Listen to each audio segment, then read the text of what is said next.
Hello everyone and welcome back to Factorio Space Exploration playthrough. We have set up the teleportation in the previous episode, and now nothing is standing between us and the cooling of the anomaly, which is the second of the three tasks we have to do in order to power it up. Oh, no, there was a fourth task, which is determining the destination, but yeah, this shall be done after. So, where have we left? Yes, so we're delivering the liquids. We need to add the additional steel for the barreling, but yeah, we have to do some work at noise after that. But let's finish what we can here first. And here we are with the. Let's remove this. This is it cannot go all the way up because of the anomaly, so let's just keep it a little bit small. Like that, and let's set this up. We need to produce the granite slash. However, one thing I'd like to change here is that I don't want to be using bots. Bots are fine when it's about like loading the rockets once every like whenever we come here, or like for example loading the cannons. This is not exactly a task which should be done often, but this one I have no idea. I have no idea about the throughputs. I don't know how much they require of fluid. Have no idea. So let's try to make it so that we don't really use bots for the operation of this gate. Because let me remind you that here we have. Oh, what did I do? Misclick. 10 robot interference, which is incredibly high. I think it's the highest. In Novice Orbit we have 3.75. At the Sun I think it's the second highest. We have 5, so it's like the double of the Sun. So robots should not be something we are using here. But it's fine. All we need to do is to have another one of these featured to be cryonized rods and going all the way up. Now we also need to request them. I think we're ready to request them. We are absolutely ready to request them. How much of these do we want? And also, here we're going to be having barrels. So let's have these all the way up. We have two kinds of barrels on this belt. Let's have these go all the way up. And maybe it's best to leave some space for the other liquid. Yeah, let's leave some space. Do something like that. Landfill is fine for now. Here we should be using only 2 liquids. So I'm not really worried about having not having enough space for anything. Actually, you know what? No, it's fine. It's fine. It's fine because we can just we can go above the belt. We can go above the belt and continue here if needed. So let's just do it as initially planned, like this. And here we're gonna be having the rods. The sulfuric acid, I'd like it to come from this line as well. Oops. By the way, is it destructible?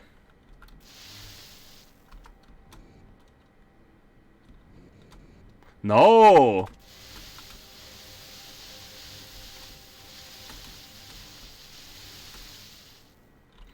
100,000. Not sure why it's 100,000 if it's not destructible, but maybe with a better weapon. We should try nuking it sometime. Maybe with the nuke it's gonna be destructible. But of course after we use it, not just yet. So let's. This is the inputs on the bottom, and the outputs can be at the top. Nothing crazy. And let's get the cryo. So how much do we need? Oh yeah, we need a buffer chest. If we want to have cryo, we need a buffer for it. Which again, let's here use a basic one. Let's use the basic one. Yeah, I don't think we want to be using robots. And there's no chance there like a crash or anything. No way Chrono Slash will be in the system. And if necessary, maybe we can replace it later with a buffer or anything. It's no problem. Hey, Fernando X, good morning, good evening to you. It's evening for me. Not sure about you guys. I don't think anyone ever said that they live in Japan. So, or at least in this like New Zealand, Australia. No, I think there was someone who was from Australia. I don't exactly remember. But yeah, it's evening here, but it's a Friday evening, the best evening of all. Oh no, you know what? We do need a buffer chest here because we want to be reading its contents because we read the network storage to know how much we have. And since we have a buffer chest for the cryo, All we need to do is determine how many we need. Let's have 4 rows, which is 1000 times 4, 4000, minus 4000 cryo. Like that. And we're gonna be Gucci. Morning from Brazil. Oh, you're from Brazil. That's the other, all the way around the globe. Exactly 12-hour difference. Yeah, it's like if I dig straight down through Earth, I might end up in Brazil. And I think it's actually accurate what I just said. I think it's pretty accurate. Just digging through the Earth. So good morning to you. Good morning to you. Let's have these connected. How should we connect them? It doesn't really matter. Bam, bam, and then bam, bam. Great. We have the slush. Man, I'm so happy about the teleportation. Look at how instantly, like, we got everything instantly. These, we received the rods instantly, instantaneously. Grab shovel. Yeah, let's meet at the core. I'm gonna start digging tomorrow after the stream. We can meet at the core.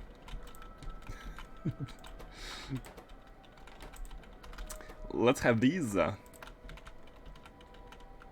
And I'm not sure where we should place it, but let's place it here. Maybe we'll need more later. One of these. Okay, good. We have the slash. We have the slash. Perfect. Everything is perfect. Now, the big question mark. How much do these require? Now, I don't even know if we can test it. We can try to turn it on and see whether we are consuming it. Let's try. Yeah, let's try testing it. Let's try testing it. But before testing, we need to build a sort of repeatable layout of the cooling operation. Something we can tile and scale if needs arises. Need arises. Did we have the? Yeah, we have some of it. Oh no, we have a lot of it here in the landing pad. No problem. All the steel is being eaten to build these.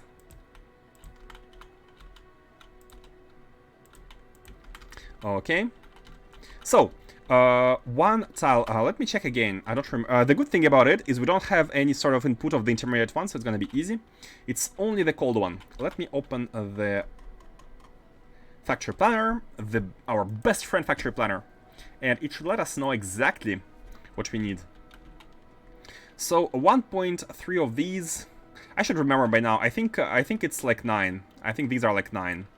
If we check 7,000, 9.7. Oh, 10 to 1. It's 10 to 1. It's less than 10, but let's say 10 to 1. So let's have a tileable design, which kind of I'm gonna try to make it fit into this row. 10 to 1. And we will need 2 of these. I think the easiest way to do it. Wait, the easiest way to do it would be, let's start as like at the extreme zone of the beacon, as extreme as possible. Let's actually do it like that. Yeah, and here we can have 10, right? Oh, this is 10. This is 10, but that's like, it doesn't take much space. We can go with 20 for 2. Wait, what's the throughput? 14k. That's nothing. That's nothing. Yeah, we can go with 20 for 2. It's gonna be 30k, and that's perfect. One network is 30k. So we have 20 here. 20 of these are gonna be supporting 2 of these machines, and by 2 I mean 2 and 2, so 4 in total. 4 in total. So something like this. Oh no, this should be rotated in the same direction. Something like this. These are gonna be cooling. Oops, not this one. That one. Pam pam. And then the other ones, which are gonna be... You know what? We can actually plug them like this. We can plug them directly, because we don't have any feedback loop.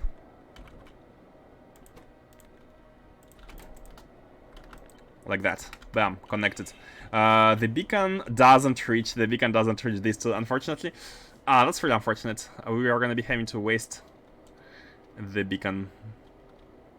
Is there a way? Nah, there's no way unless we put them on the sides, which I don't really want to do. I'd like them to be like batteries.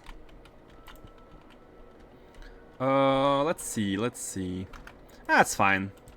I mean, at this stage, quote-unquote wasting beacons is not a big deal. It's for a good cause. It's for like the end game cause, so it's fine. Okay, here we have the they cannot be adjacent to one another here because of the 4 different outlets. So we have to spread them like this. It's not exactly symmetrical. If you wanted symmetry, we need to put it like this, but I don't think it's we need to be bothering with that. It's not very important. So let's have the recipes here. The efficient one, of course. This one and these. The way I like to make them. And from here, we can actually distribute them. We can distribute them like that. You look towards the bottom and you look towards the top. And distribute it. And again, we can afford to do one lane without any sort of pumps because we are producing 30k. 10 produced 14, so we produce 30 with 20. And while as long as we are below 50k per minute, we don't need pumps. It can be one flowing system of pipes. Okay, and then here we will need the slash. I'm not sure how we should be distributing it, but let's have a lane coming in from the right hand side all the way up here, and basically we can be turning towards the left when needed. We can go through them like that, but I don't want to do it because if one day we're not going to be having enough cryo slash, it's going to be easier to transform this lane in lane of pumps. And this could be unchanged. But again, the cryo slash requirements are very low. We can do 30 times, like 40 times, 40 times this tile. We are still gonna be good with one pumpless lane of networks. What did I say? Pumpless network. Lane of networks. Okay, and here we go. So, do we want to have any sort of chests? I mean the tanks, and yes we do. We do for the hot one. The hot one should be stored in a tank. Something like this. Yeah, why not something like this?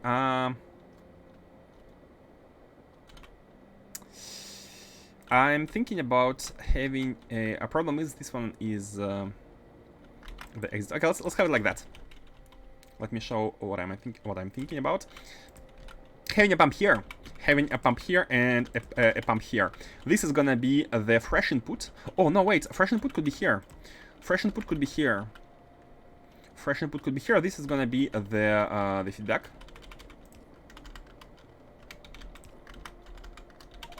Like that. From here,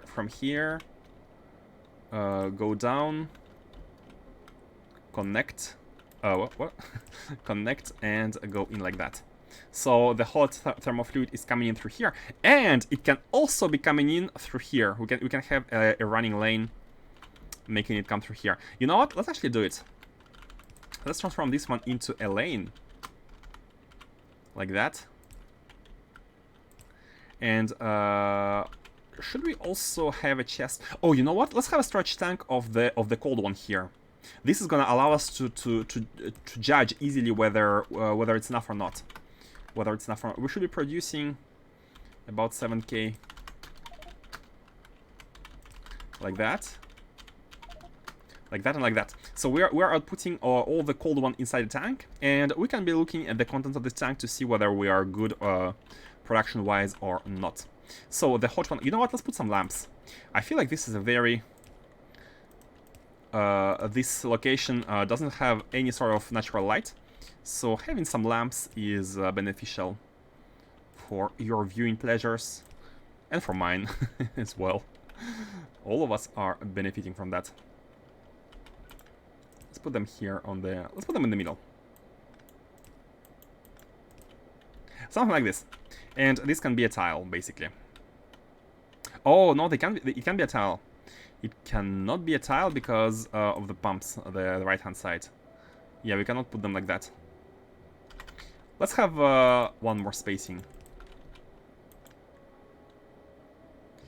Yeah, I'll do it like that for easier tiling.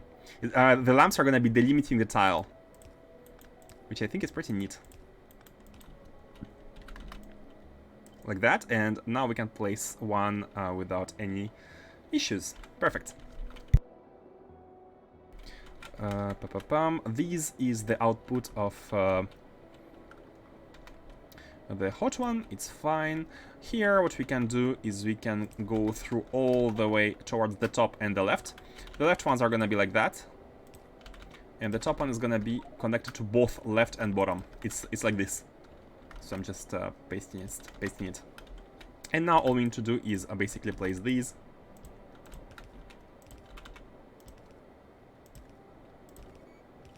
Bam, bam, bam, bam. Put you here. You there. Connect everything. And we are good. The hot one is coming through here. Now all we need to do is delimit. This is gonna be the fresh input of the hot one coming in from the setup. I'm not sure if maybe here is good enough.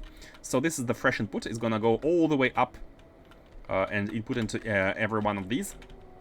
And oh, what about the beacons? What about? Hold on. Oh, I didn't mean to take it. What about the beacons? Can we put a beacon in between, so it buffers all of them without? I mean, oh yeah, we can. We can. No problem.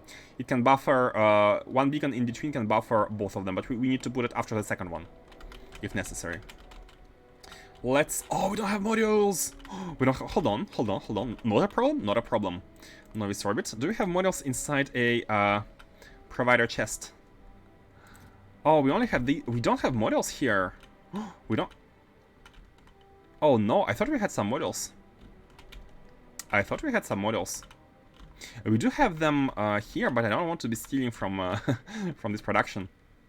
By the way, how many level now? Yeah, we have a bunch. We have a bunch of these as well. Should we manually go and bring them? I mean, it's just a rocket, so it's instantaneous.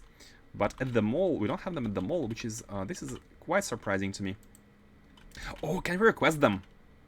We can request them because at Novice, at the spaceport here, we must be having them in a chest. Although they're gonna be competing with the production. Yeah, we have them. This train tries to bring the models right here, but it can't because there is this train standing still. And it cannot leave. Because we don't have the models being produced at the model facility, which is right here. What are we lacking? Copper. We are lacking copper. Oh no, red circuits. Hold on, red circuits. And red circuits. Oh, it might be plastic. And by plastic, I mean coal. There are two things in the back of my mind. I know we need to improve the... Yeah, plastic just came in. Look at this, plastic just came in. We need to improve the coal mining. And we need to improve the... what's the second one? There was another one. Oh, steel. Yeah, steel. Steel here is a little bit... like, we just need to place more...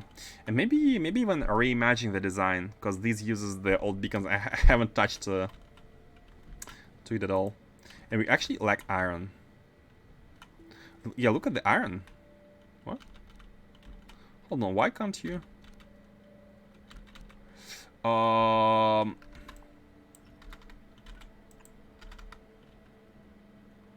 Wait.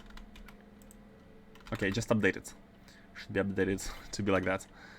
And we are gonna be able to take iron from this one chest. But it's just a temporary thing because it's evacuated through this one belt. We don't have iron. That's what I'm noticing. Again, we don't have iron. We have to do some expansions. Oh wait. Train limit 0. What? Oh, makes sense. That's why we don't have iron. I haven't even checked. And these lack.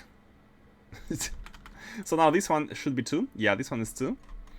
Look at the train. We have 23 trains and not much stations.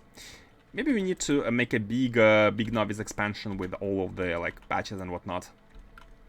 These are not buildable, I think. We need to come here and fix it, which is fine. We have an iron patch here, we have a coal patch, a copper patch here. But copper, I think it's pretty... Yeah, copper is pretty full. Copper is not... I think the reason why it's full is because we don't need it. We don't use it because we have other bottlenecks, which are like iron and whatnot. So yeah, we have to go and fix that in a second. Let's just finish the build here. Oh, but we need speed models. The whole point of the operation is that we need speed models. Okay, let's quickly go on a trip. Hold on. Why did you not input this one? Oh, I forgot to set the condition. While this one is below 1. Okay, bam. We can now go to Novice orbit. We can have a trip back home. Let's also unload these, because I feel like they're gonna be a problem. I know they're gonna be a problem. Bam. Put them in a storage chest here. Take that back. Is there anything we'd like to deposit? Oh yeah, the meteor defense, we don't need it to be here. Let's put it here. Like that. Cool. We do have 4 rows with 250 of 350 of offset, which is fine. No big deal. Yeah, let's go pick the models. I'd like to finish this to test it out, and after it's all done and tested, we can fix Novice. Or maybe we should fix Novice right away to have a production going. I want to finish this. I'd like to finish this. I really want to finish this. Hey, fastest. What's up? What's up? How is your Friday going? Let's grab some models and come back here and finish this. I'd like to see how much cooling we need. If there are no large asteroids in Foenestro, why are there meteors? I have no idea. I have no idea why there were meteors. And by the way, we need to go and fix that.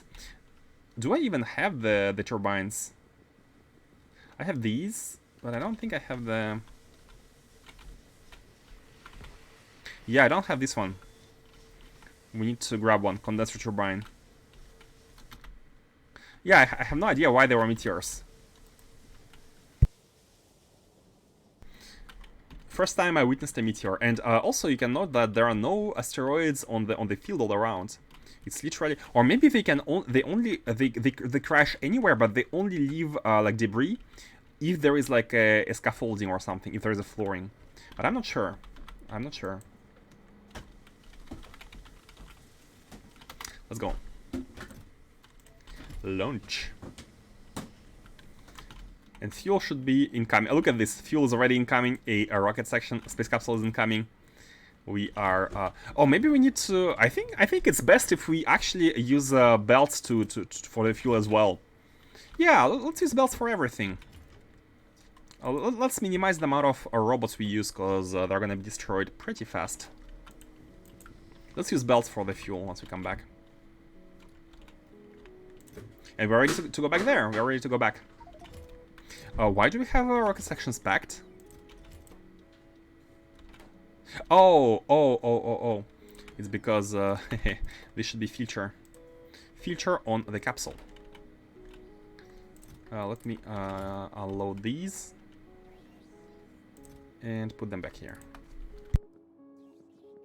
Okay. Go swing by Novice, and come back. This is what? Concrete? There are robots with carrying concrete, and we don't have a concrete chest. Oh, it's full. It's too full. That's fine. Let's just put one here, a new one here, and we can connect it after it's placed. Yeah. Bam. Okay. Hey, Shove Zero. Welcome back. How are you doing today? I am excited to be cooling the Anomaly. We shall be trying to... The idea is to cool only one of the nodes, one of the 7 or 8 nodes, and we shall see how much cooling it requires. And before doing so, we need to go grab some models at Novice. Oh, maybe no, we don't have them here. Spaceship yard. It's a multi-stage hopping between rockets, between platforms. We need a rocket to go from Foenestro to Novice orbit. We need a hopping platform to bring us to the spaceship yard, and then we need to take a spaceship to go to Novice. We could take a... We actually don't need a spaceship to go there, but... Oh, we do have models here, but it's fine. Let's have a quick trip to Novice. And grab a bunch of models. Hope you guys are doing well by this beautiful Friday. Beautiful, beautiful Friday.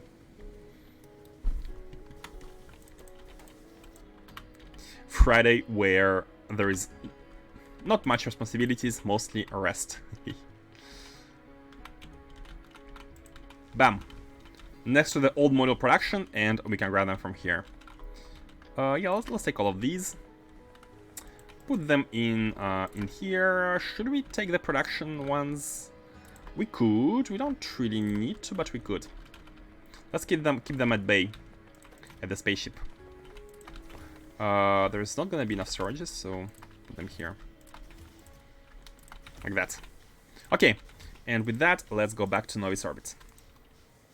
That's it. We don't. Oh, I need to grab the condenser turbine. Oh, we can have it. We can have the condenser turbine taken from the spaceship yard.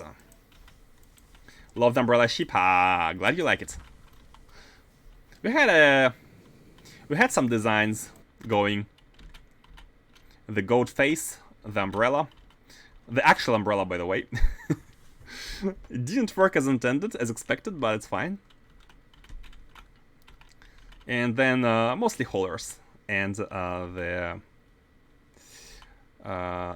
Star Wars style one. Let's get these, and should we bring everything to Vonestra? Oh, we may. Yeah, it doesn't matter. We can do it. Let's also swing by the mall. I mean, we have to go from the mall anyways, so. But let's go there. Grab some stuff. Oh, condenser turbine. Bring one from here. Let's have 10 in the inventory.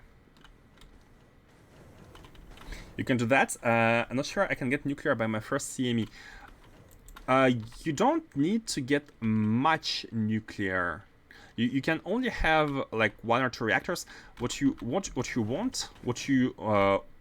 can go for is a battery of steam tanks powering the turbines, if you can produce them. And steam, you can make steam with like 1 or 2 reactors. You don't need to have a big setup, by the way. What I mean to say. But it depends. Yeah, if you are like mining it depends how much time you have left. But if you streamline it, you can maybe get it done in a couple of hours. I think what we did was exactly that. There was the idea of having the steam tanks. We made a bunch of turbines, like a big array of turbines, and we had steam tanks in front, and basically they were full. And the moment CME came in, we just turned on the flow, and we consumed all the steam. Everything has been calculated. Let's get some items. Oh, no, wait, not these.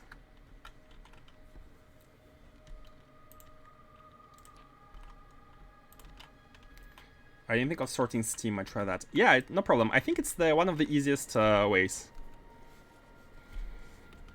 Just get some backup steam and use it when necessary. By the way, it's way better battery than an accumulator. Way better battery. But you need to have enough turbines to be able to consume the steam, right? Oh no, wait. We need to go from the mall. The rocket is right here. It's everything's at the mall. So now we can go to Fuenestra anytime, any day. Oh, wait a second. We need to handle these. We need to handle these. Okay, in that case, let's have a small storage box here. I think it's no. Let's have a bigger one. Let's have a storage. Let's have a storage box like that. Come on, let me place it.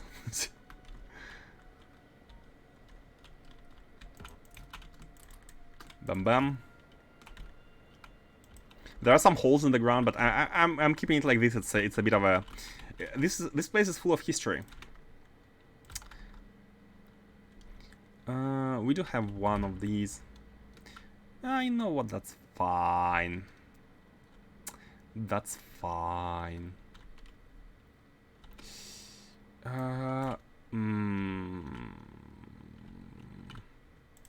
Now let's have some concrete. I like to make it better. Because if you make a smaller chest, we can fit it here. And by smaller, I mean the 4x4, not the 6x6 one. All we need is some concrete. Like that.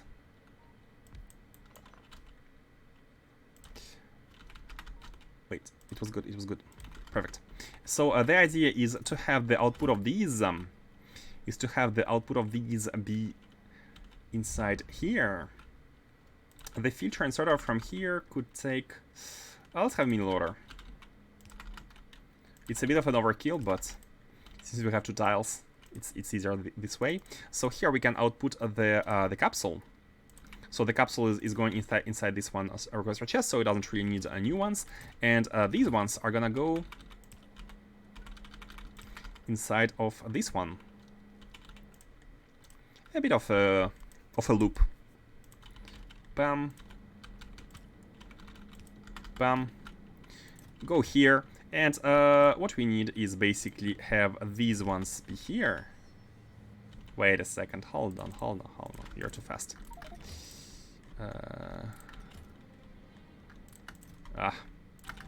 Fine. Like that. And what this needs to do is to fill this chest with some of them up to 100. And that's all. Just make sure you have less than 100 of unpacked ones. You don't even need 100. 10 is good enough.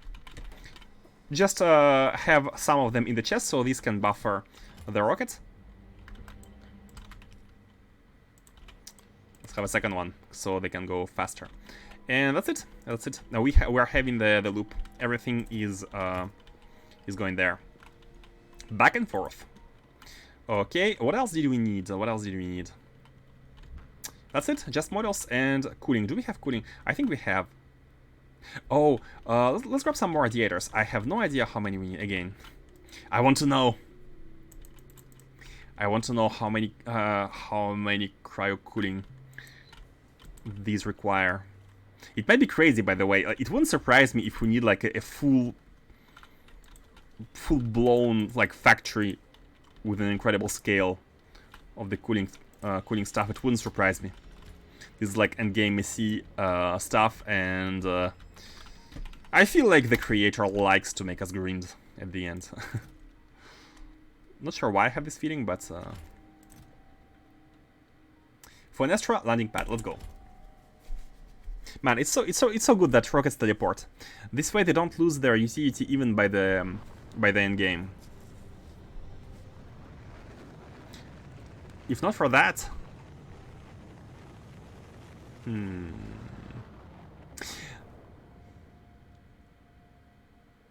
But if the rockets teleport, why is spaceships like? Why did you need to have a simulation of the traveling? I guess to test the defenses against like asteroids, but it could be done by like a formula checking, right? For those who have played O Game, for example, a long time ago, there was a website like called space colonization battle simulator called O Game, where you would have your planets, you manage them, you do some actions every day. The good old days of PHP games on websites. And you had battles, and basically you wake up and you have a battle report. You send your fleet, it takes 8 hours to arrive, and then you have a battle report. But in this case, it would be instant. It could have been instant, but it's not. Well, it's fine. Did you finish Rocketeer's ability 20? Not yet, not yet. We are at 81%, I think. Yeah, 81%. Almost there. But I went with energy damage because we had a ship break, and I'd like to... It doesn't break often, this one. Interstellar data, this one. It had issues here, and by the way, it's still not repaired, but it's fine. And in order to avoid such edge cases, like it's a percentage, right? Like to have, for example, 2 asteroids all at once. If maybe with one level, with one more level, we're gonna be safer. Maybe, or maybe we have just been extremely unlucky. Could have been the case as well. But it's good. Oh, I forgot to put the steel. I have some of it. Oh, hold on. I think we can still do it. We can do it from here. We do not have steel. However, if we output the steel, we can basically do it like that. Bam.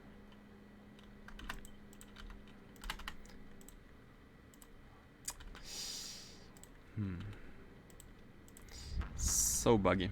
Okay, we can do it like that. We can output steel inside the teleportation one, and it's gonna create more barrels.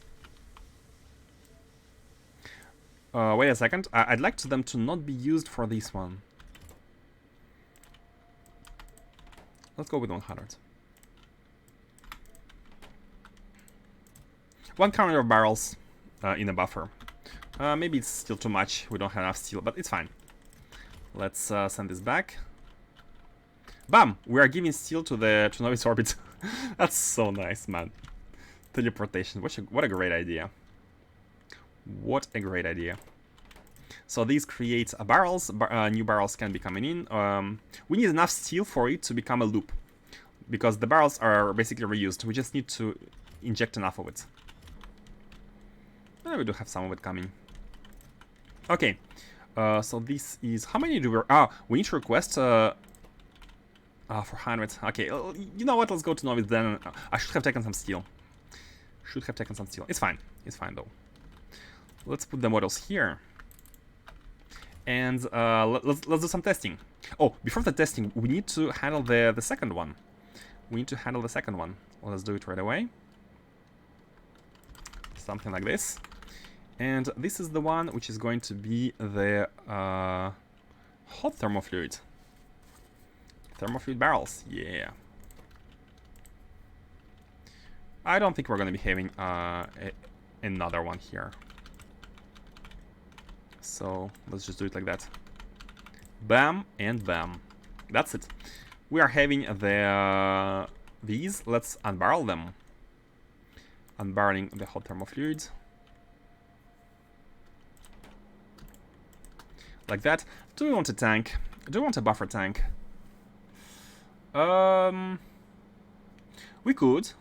It's not bad. It's not bad to have a tank. Well, you know what? Let's do it. Let's have a tank. Just to see again, to be able to see how much we have. Yeah, something like this. And here we can have the input.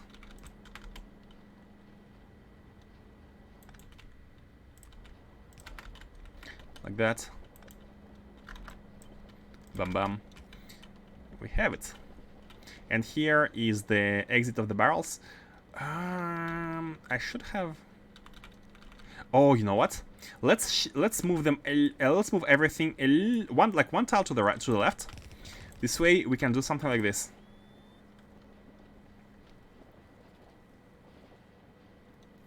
Or can we? One more tile. Wait, after these are scaled. Yeah, we can go one more tile. One more tile. By the way, these are beacons. Can we go all the way down to cover everything with one beacon? Not really. That's fine. Bam, bam. Go here, and do it like that. No, bad. Must be nice having such long underground in space. Yeah, it is nice. It is nice. You're gonna be there. You're gonna be there in a couple of hundreds of hours. Don't worry. No rush.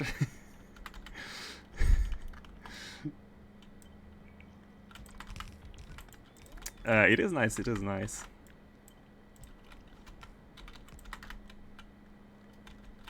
Let's do it like that. Okay, we have a shift here, so once we place more here, they should not. We have exactly enough space to feed this one. I think when you play through it, like 14 hours right now. Oh yeah, you have ways to go. You have lots of stuff to do. We have the sulfuric acid. Let's request the barrels. That's the last thing we need to do to set the request for these. Minus 400 is also good. I mean, it's a bit too much, but... You know what? Yeah, let's do 100. Because we don't have enough steel right now, so I'd like to not have in buffer. I'd like the steel to be rotating non-stop. Where are they? The barrels. Here. Thermofluid barrel. Minus 100. And bam! And bam, we have it. We have the barrels. We are gonna be receiving them. We need to output them as well. Bam. Teleportation is so fast. What a surprise! Teleportation is almost instantaneous. Add K2 for that. Oh, do K2 belts work in space? Maybe no. It would surprise me.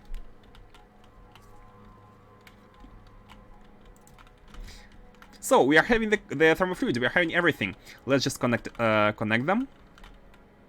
Let's have this one be outputted through a pump like this.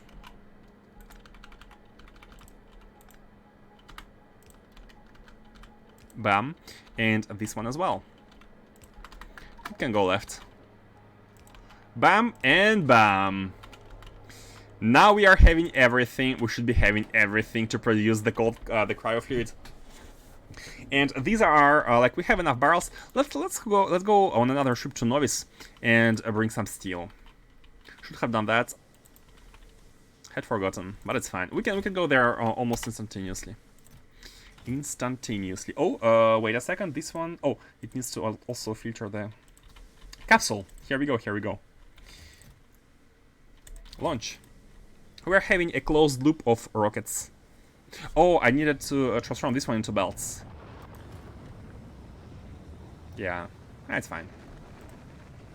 Later.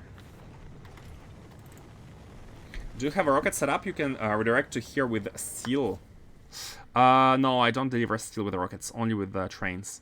And problem is we don't have enough of it. This is why we don't have steel, by the way. We could have, we would have steel because it's requested in the mall. It's just that we don't have enough production. We don't have enough production. We need to fix it. But I'd like to do the cryo stuff first. So basically, manually grab a bunch, have enough barrels going, and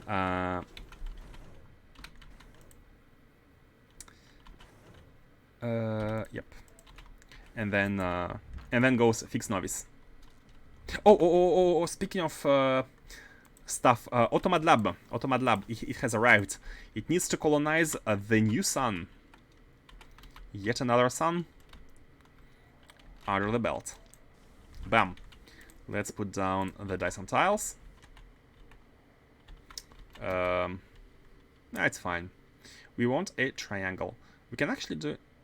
Man, I need to place the blueprint first and then land the ship, so we can be as close as needed. But it's fine.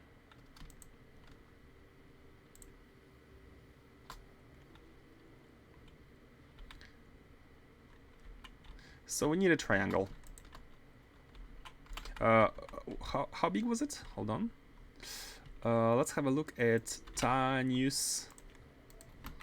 It was a 4x4. 4, 4, 4. Okay. A 4x4 triangle.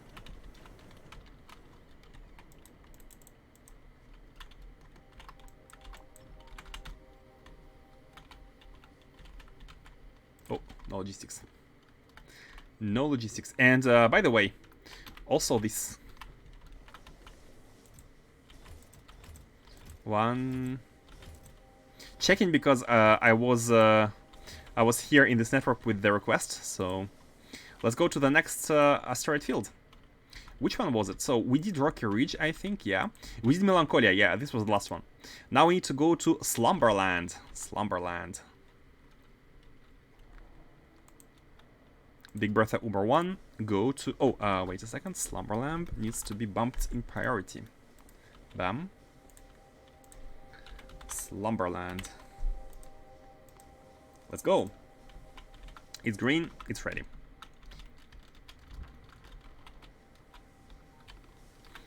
Go get some steel. I'm not really worried. Like, I remember the first time using rockets or first time using ships, I would be super scared about like launching and going to another location because I might have forgotten something, so it would have been a waste of resources. But now I don't really care. Even like for one resource, we can just go. It just takes a little bit of time, but that's no big deal. We just need to land next to the steel factory here. Grab some steel and go back. Wait, huh? Like that. And go back. Bam. Steel delivery.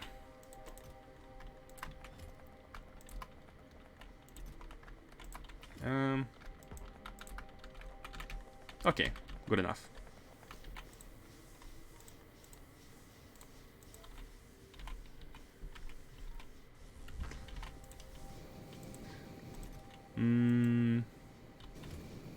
We have so many processors here, I don't remember why.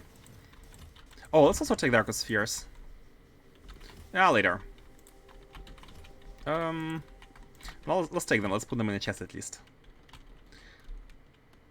Hey, Black Shadow, using small trains. Yeah, this whole playthrough is only using one locomotive and two cargo's trains.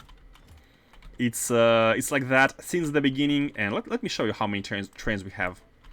Let me show you. How can I check? We have 476 trains serving 1,200 stations, and all of them are one locomotive, two cargo wagons. Ah, no, I lied. I just lied. We have some exceptions. We have a builder train, which is 3 of them long, and a Farrell train, which is also 3 long. But that's it. That's the exceptions. I wanted every train to be fast, nimble, and also I did not want to have many items in a train at once. So if they are small enough, you can justify sending full trains with any resource. If they're too big, then it might be a little bit of a problem. You can have big buffers. But with small enough trains, it's not a problem. Which I think it's maybe one of the ways I like to play the most, having 1 to 2 trains, like small nimble trains, which are almost like logistics trains. I mean, not almost, they are logistics trains. We have some scrap here. Let's just put it, or let's put it at the mall. So what we need to take the steel.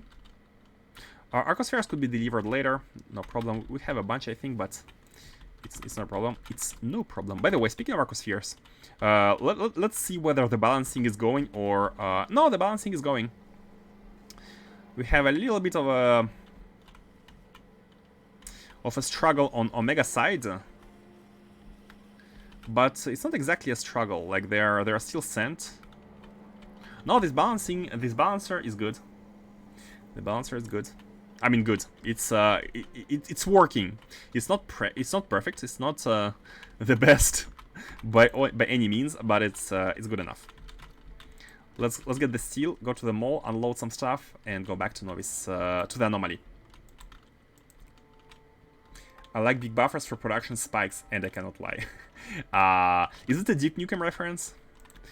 I like big guns, and I cannot lie.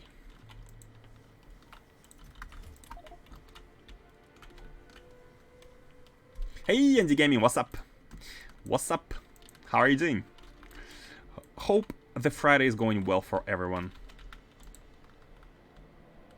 Best day ever. Best evening ever, I should say. I was referencing the rapper, which I'm sure that game was as well. Wait, which one came first? Because Duke Nukem is pretty old, but I don't know how old is the rapper.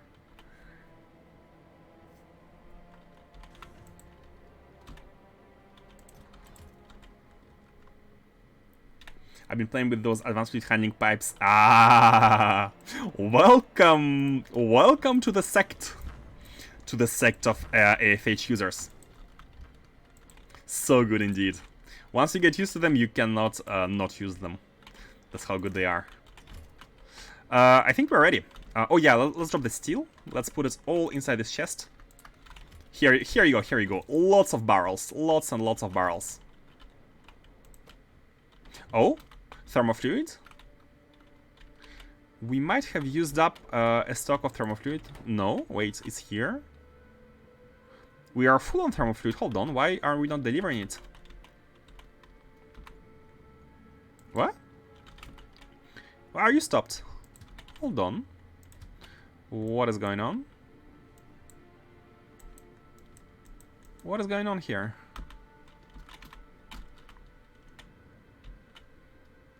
How can we see if it's green or not?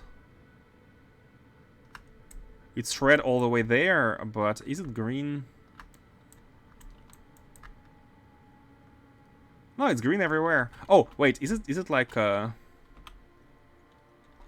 zero limit? No, limit is 2. Everything is stopped. 2 of them are actually trying to come.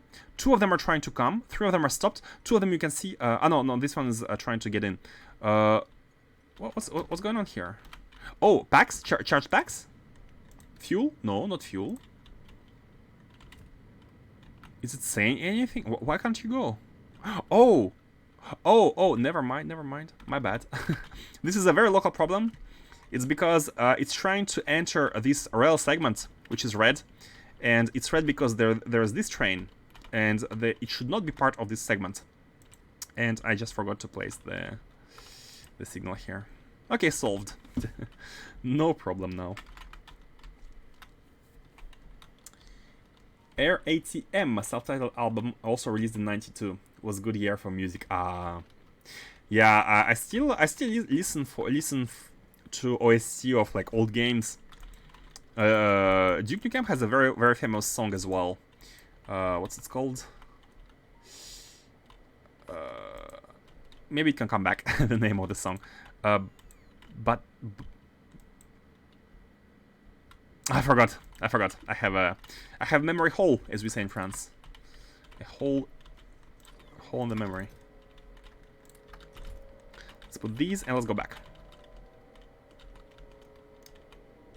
Colorful trail. Yeah, they're all colorful. They are. We have 2 mods. First mod is the one which colors the locomotives, like the trains themselves, based on their contents. And second one is the trails. And it's especially pretty with like fluid stuff because they're of various colors. Like this one is green. There are like blues, etc., etc. Very nice. Very nice. We are much less elegant in English. We say brain fart. I think I've heard that one. The brain fart.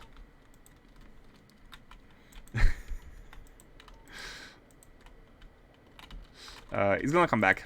It's gonna come back. Okay, let's go back and have the cooling tested. I think we're ready. We are ready. We have everything done. We have the we have the barrels. We might want to increase the speed. Wait, what's the problem here? Oh, the problem is these are too slow. Okay, better. Even more.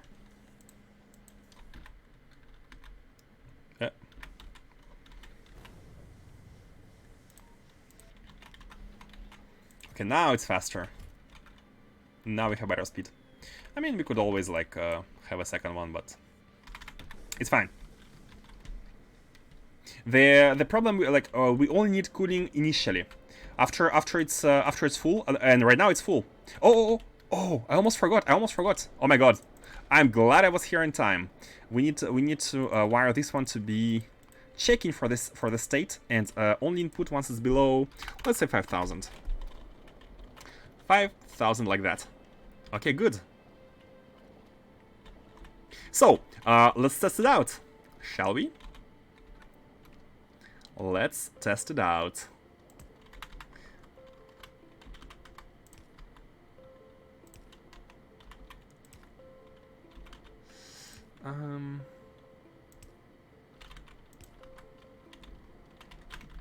Wait, we need to place.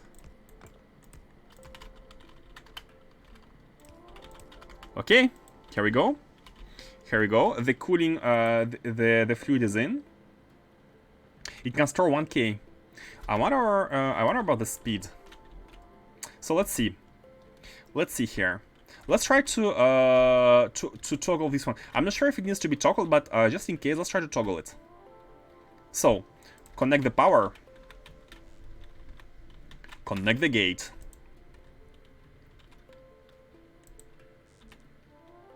Mm-hmm. Let's wait until it's turned on. Okay, cool. Not cool. Actually, not cool.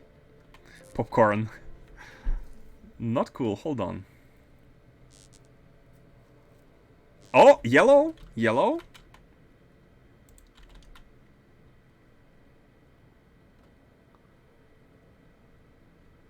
Wait, it's being cooled. Why is it yellow? It should be green. Oh, it's green now. Okay, just needed time. It just needed time. It just needed time. Okay. So, can we... I'd like to see it in action. I'd like to see it in action. And especially looking at these, like, how fast these are gonna be working if this one is consumed. Right now, I'm not seeing any flow. The pumping speed is always at 0. So this is not being consumed. But maybe once we toggle it... How do we toggle it again? How do we toggle it? F? No, not F. I forgot how we toggled them.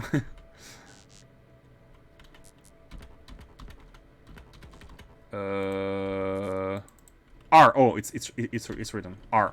Okay, press R to rotate. So we are rotating it. Rotating. Oh, by the way, is it cheaper energy-wise if we cool them? Actually, it might be.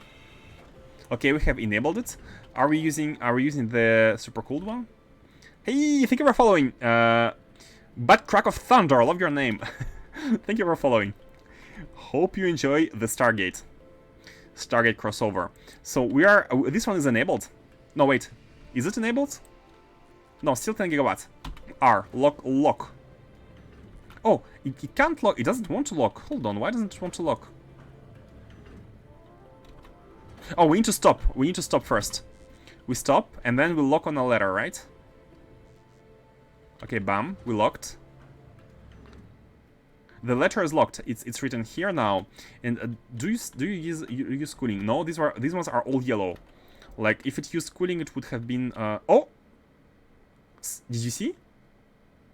It turned green for a second. Let's continue. It is green. So now we should be at 20 gigawatt. Yeah, right. We are at 20 gigawatt usage. And these are working sometimes. Right? Yeah, they are. They are working. But, okay, should I conclude that the cooling speed is super slow? Can we measure? I'd like to see the production. I'd like to see the production of it, but only on this planet. I think it's impossible. Fluids production only on this planet. Not this one, the cold one. This one. Yeah, it's not exactly possible over the last minute.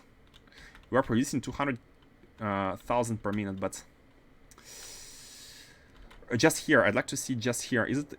Oh, products finished. Products finished. Oh no, that doesn't matter because we also put them in a tank. So let's see. It's like 1500, 1600. You know what? I'm gonna go with an assumption that one battery here is enough for everything. Looking at the speed, it's oh, yeah. Look at this. One battery seems like it's enough. Okay, if it's not gonna be enough, we can add a second one. It's super easy to do. Just tile it. All my designs are usually tileable, so we are good. So we are having the anchor 3 out of 8.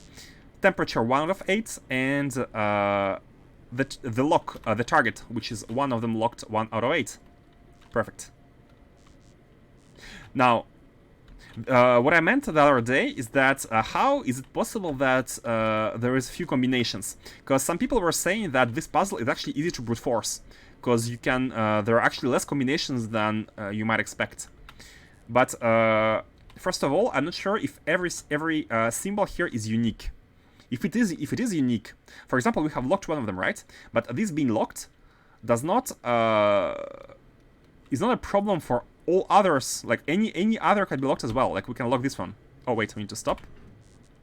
Like, the fact that this one is locked is no problem. Like, any other can be locked as well. Like, for example, we lock this one, right? So no issues, and any of these can be locked.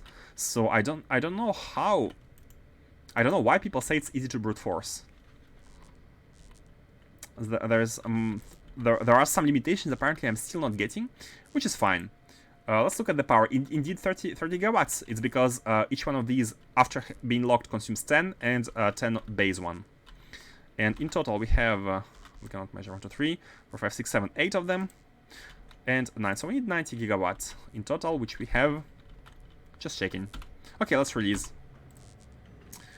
Oh, it doesn't release, it overrides. Oh, wait! Do we just need to stop and toggle all of them at once? Because if we toggle them, if we toggle all of them while this is stopped, then there are indeed very small amount of combinations. There's 1, 2, 3, 4, 5, 6, 7, 8. There are 8 combinations.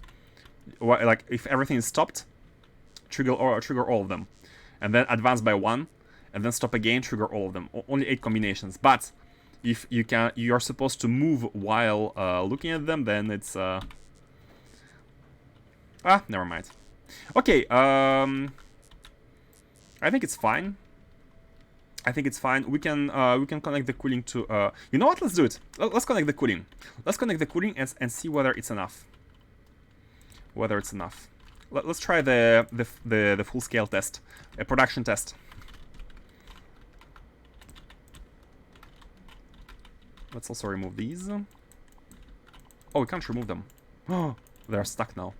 I placed them earlier because I thought that when we repaired the gate, I thought we needed to have them we can only place on the landfill, but actually no. But now they are stuck. Place these, and let's see.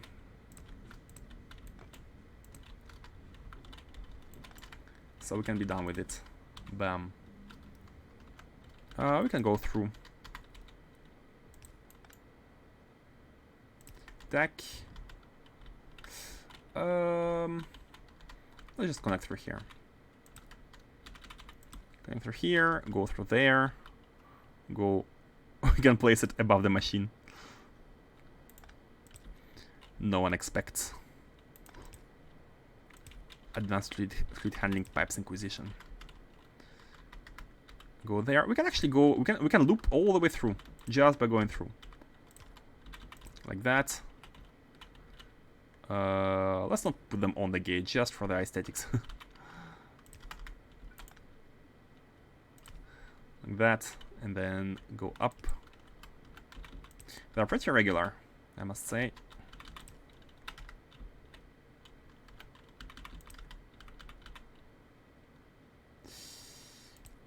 I don't want to place them on the gate, but it's hard. It's hard not to if you go in a straight line. Just to check whether these are good enough. And here the line is this one, so bam, full circle. We have done full circle. Now the feedback loop of the hot one, again doing a full circle. But let's go behind.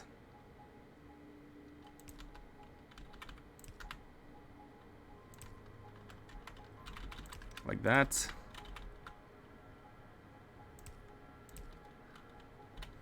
You know what? I can do it like this everywhere first. It's gonna be easier. Bam. Bam. Bam. Bam.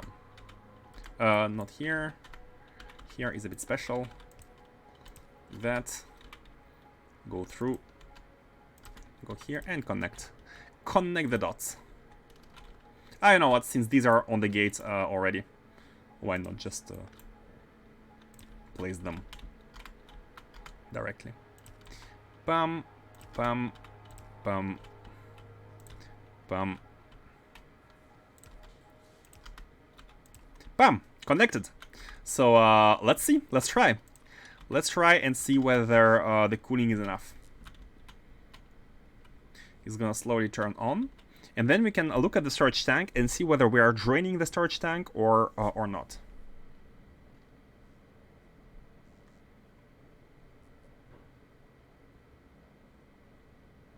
I do see the fluids like blinking coming in, but I don't see. Okay, I think we need to toggle them, right? So R. Let's toggle everything. A full test.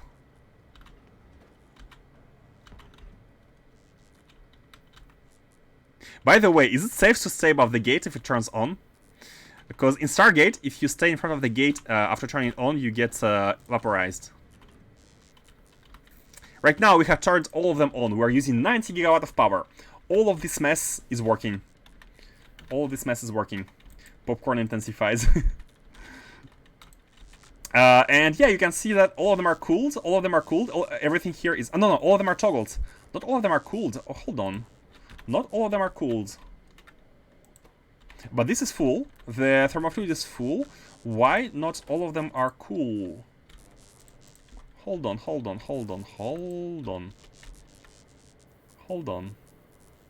No, wait, we don't have the fluid here. Why don't we have the fluid here? Oh, it's because I made a mistake with the direction. Okay, now the fluid is into everything. It's slowly draining. But there is a buffer of 1000 into each one of these. So let's wait until the buffer is reached.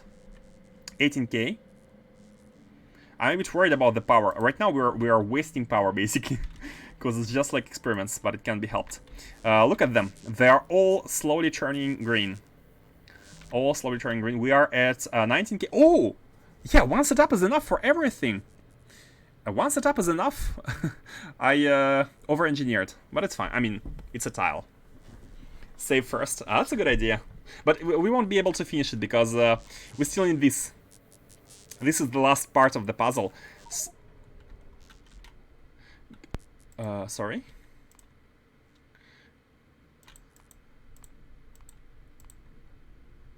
Oh, we are unable to provide 90 gigawatts.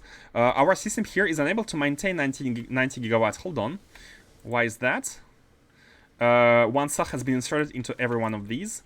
I'm guessing the last ones are not having the heat. The last ones are, yeah, they don't have the heat. They are barely generating it. Yeah, there's like, wait, is it water output? No, it's not. It's not, right? Now it's able to buffer. It's not water, right?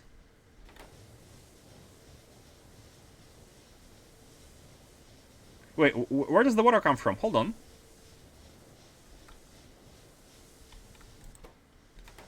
We drain the water, but I'm not sure where.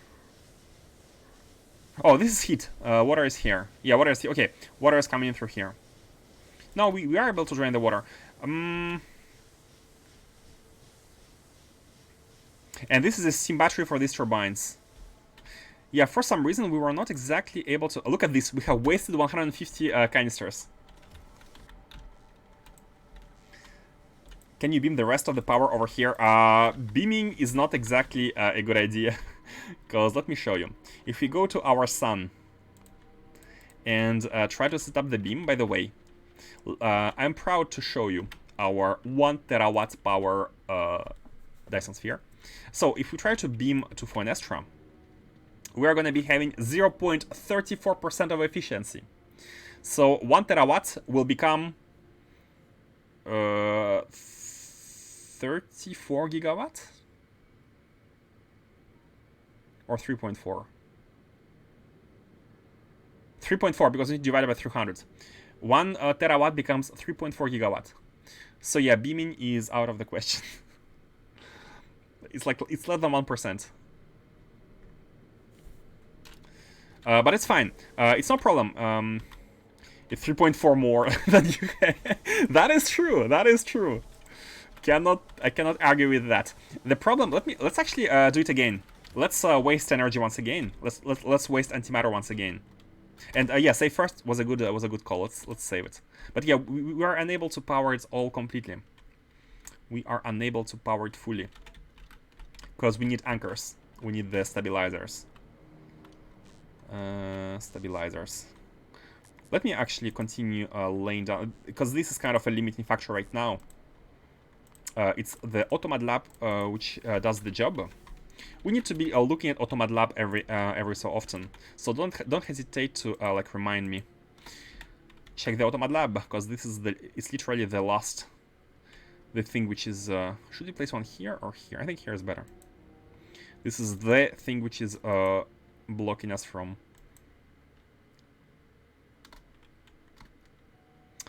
I think it's fine to have ghosts. Okay, I have laid out the structure.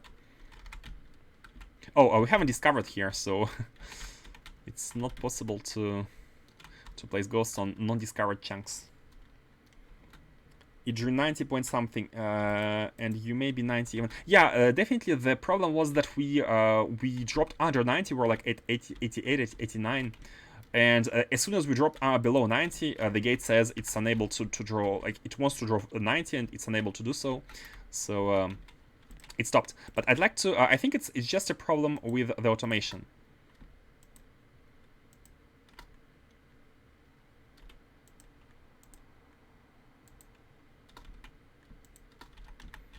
Yeah.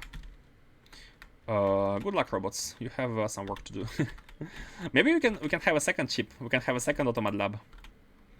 Could be doubling the speed. You know what? Let's do it. Automad Lab 2. This is the last thing to do before we are ready. So let's have a second Automad Lab. And I'm gonna try the experience once again after we produce this. Should have done earlier. Construct. This is the spaceship yard where the spaceships are constructed. You made 90 even. Actually, we are making 98, so we have a little bit of a bandwidth. But I'm gonna show you the logic, and I think I know exactly why it's not good enough. Place these, and while it's building. So, the logic goes like this. As you can see, the vacuum heat pipes go in a straight line. So they are getting, the furthest ones get less heat than the closest ones, right? So for the logic, we need to decide when to insert a new cell. When to insert one new fuel. And in order to decide when to insert the fuel, we are looking at these steam battery contents. Right now, you can see it's 24, of course, because we haven't been using steam. But once the outermost tanks, batteries, drop below a threshold, we are inserting the antimatter canister, because we want this to be powered back on. However, the threshold checking, I think, right now is set at, let me see. So basically what we are doing, we are adding all of these tanks together, and also putting in the number of tanks, and bringing the information right here. We divide the total steam on the in the tanks on the edges by the number of tanks on the edges. Oh my god, I need to stop pressing the wrong buttons. And which gives us the average steam per tank at the edge. So, and right now it's set to be 5,000, which is the mistake. It's way too low. It's way too low. Basically, when what that means is once the steam, the average steam in these batteries on the rim here goes below 5,000, we insert the cell. But it's too late, because 5,000 is gonna become 0 pretty quickly, and we don't have time to preheat it once again. So I think we just need to bump this value to 20,000. Once the average steam in these side tanks drops below 20,000, we should insert. And as you can see, it has been inserted, because right now we don't have the steam. But actually, I'm noticing that 2 have been inserted, which is, I'm not sure why, but 2 have been inserted, which is fine. Like, we are not gonna be overkilling it anyways, so it is fine. Because basically 5,000 is the middle temperature, and at 5,000, if these are 5,000, they're not heating basically, nothing. And these get the heat, like the closer, the hotter they are. So it means that when functioning at 100% efficiency, at 100% power, we want to be not waiting for 5,000 degrees here to insert the cells. We want to do it a bit earlier, because if not, then these are gonna be dropping. And I think with that it should be good. Let's turn it on. Oh, it's actually turned on. It's turned on, but it's only at 10 gigawatt because we are not we cannot enable these. So let's enable all of them.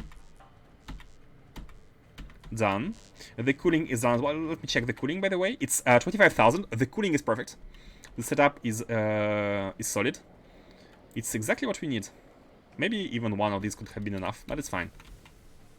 And now we are back at 90 gigawatts. 90 gigawatts. So the draw is constant. And what I want to look at are these tanks, the rim tanks. The moment when... so they are used... Normally they are used all at once. But not exactly, because at the bottom you can see 24k, at the top you can see 22k. But on the average, it should be close enough, right? The variance should be low enough. But once their average steam drops below 20k now instead of 5k before, we should be inserting the cell. Thing is, they are not gonna drop until this loses heat. Right now it's increasing because we have just inserted the cell. So once this red bar disappears, this heat will start decreasing.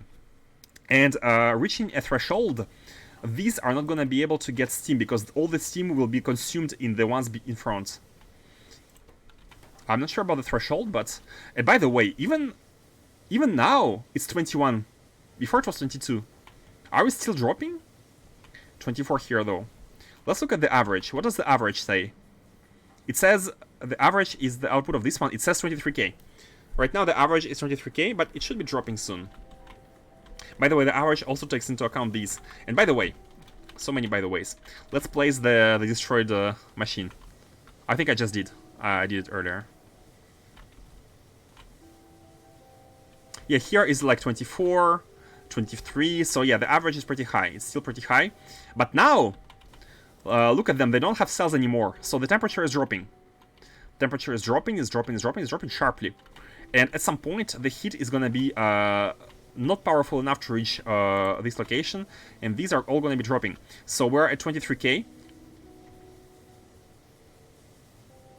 We are at 23k. Maybe actually the distribution is bad. Maybe the distribution is bad. The fact that at the top we have 21, but at the bottom we have 23. Maybe instead of doing the average, we need to look at the minimum. 23, 24, right? Instead of looking at the average, if we look at the minimum in any of these tanks.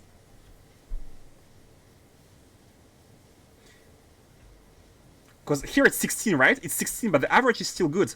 The average is still... Oh, no, the average is 14. Yeah, the average drop. The average is now 12, 11, 10. Is dropping sharply, but we have inserted the cell. As you can see here, the buffer is going up. We have inserted the cell, but we are going to be reaching 0. We are going to be reaching 0, and reaching 0 means this one is going to be disabled. This one is going to be disabled, and we are going to drop to 76. So we have a little bit of breathing room here. 96, 95, 93, 92. Because some of them lose their steam. But now it's going up again. It's going up once again. Because the steam has... like the heat is increasing here. The power is increasing. So it's going up once again. Ah! It blinked. Did you see? Look at the lamps. Look at the lamps. No! No energy. Despite the fact that these are increasing. Despite the fact. So basically the increase is way too slow. We didn't have time to increase the heat to power them all up once again. So that means that maybe the batteries here, the tanks, we might need to have 2 tanks instead of 1. That's why I suggested the 3.4 gigawatt beam, just to supplement the 0.2. But actually with the beam, what you're asking is to basically repurpose the integrity of our Dyson sphere. You're asking to repurpose everything just to here, because don't forget that we are using 573, where all of our multi-planet base is powered by this. All of the planets are powered by this Dyson sphere, so we cannot just draw 1 terawatt. We would need to add 500 gigawatt more to match our base consumption, and then redirect the rest. If you're redirected now, we're gonna be gaining like 1.8. But it's I don't think we need to focus on the Dyson sphere. The problem is here. We need to solve it here. We need to solve the problem here. So now the average is 24k. You know what? Let's try to 22k, because I think it was kind of even 23k. If the average drops below 23k, insert. Just insert. Let's try. So it turned back on. Let's log them in. Chevron 1, Chevron 2, Chevron 3, Chevron 4, Chevron 5, 6, 7, and 8. Chevron 8 in place. I thought it was just a project. Ah, no, it's a project, but it's also our real power source. Like, the whole playthrough is powered by the Dyson sphere, which is pretty cool, if you ask me. So we haven't started, by the way. We haven't started because we are now at 11k. What? 11 already? Already? We are dropping. Are we gonna be able to reach the required heat before dropping all the way down, or? Come on! Please stop! Oh! It's increasing. Let's have a look at the power. 97. Ah, 96. No! Hold in there. Hang in there. Oh no! You didn't have time to increase. Well, I think the easy solution would be to add maybe one more of these. Just not be at exactly 97, but be at like 110, 120. That would be an easy solution, to add one more lane. Right?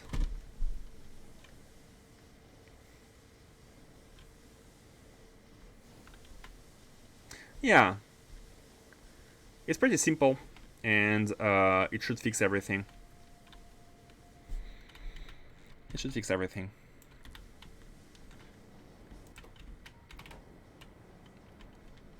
Yeah, I think, yeah, let's do it. We just need more buffer. Basically, it's your idea to have a bit more power to handle the... just to inject more power, but we can inject it with the same system. All of it has been made to be tileable. It's designed for scale and for tileability. Tileability, yes, that's a word. And the way it's designed is that we need 8 more reactors, which are powered by this row on its own. And the real culprit are these vacuum heat pipes. They are transferring heat way too slowly. I'm gonna just say that it's their fault. Like that. Okay.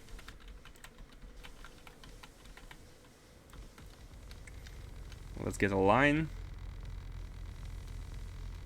Ah, I knew it.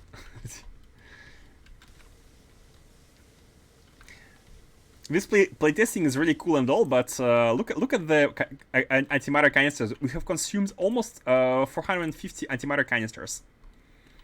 Like just this testing, it's a bit expensive, but we have a bunch.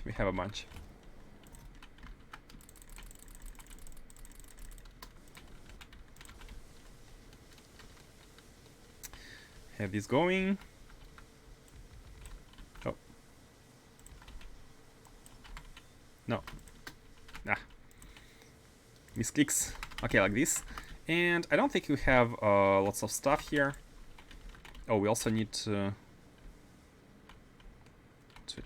have a bit of space here for this belt. And yeah, let's just take everything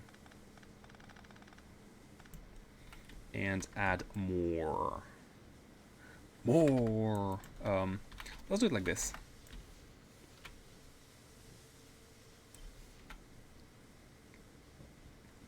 Bam. Now, I'm pretty sure I don't have most of these.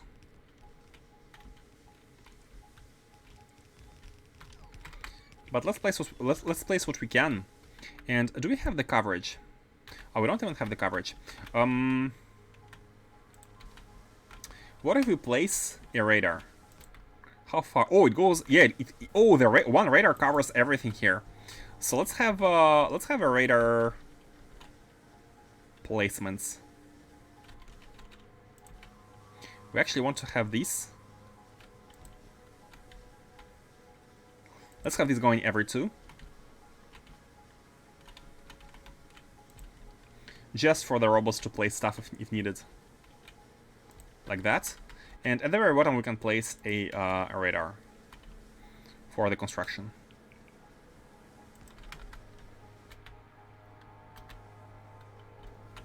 Okay. At least we know exactly what is blinking. Oh, arcospheres. Automad Lab, by the way, that's the priority. Automad Lab, we still need to wait until robots do their job. We don't have much robots, but slowly but steadily, to not kill all the UPS. And then let's deposit these. How many do we ask for? I think we ask for like 40. Oh, yeah, we also want to output these.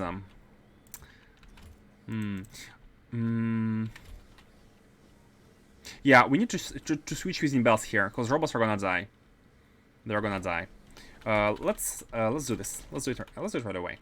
So the fuel is gonna be coming in like that,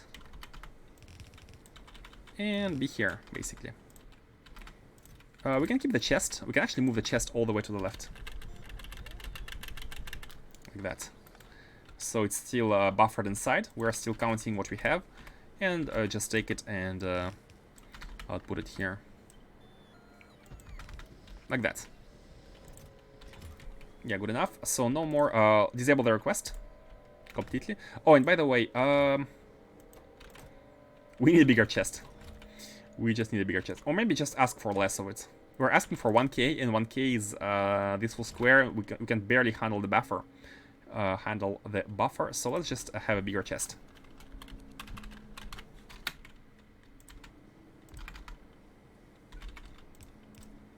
Okay. Deplete everything here. Good. Then what we need to do is handle water ice. So this is gonna be the fuel. This is gonna be water ice. Man, long belts. Loving them. Again, we want a buffer chest here, so we can very simply put an input inside. And here again, disable the request. Logistic request is gonna be sent by the belts, through the belts. So this chest is gonna be as empty as possible, basically. That's the idea. We can also send like capsules and sections on the belt inside this one. But here I think we want to prioritize time, because if robots pick them up, they're not going to be counted as part of what we have, so more are going to be sent. And if they're all on the belts, while the belts are delivering them, more are going to be sent over and over. And I'm a bit concerned in regards to the capsules. I don't want to have lots of capsules here. So for these, both are fine. For these, they are fine. Remove this chest now. And it's done. Now let's see what we need. Oh, let's fix the ship here, the hauler, Big Bertha Uber 1.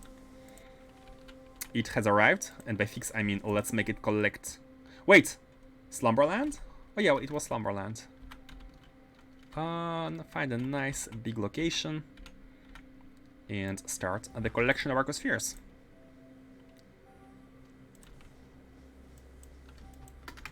Bam.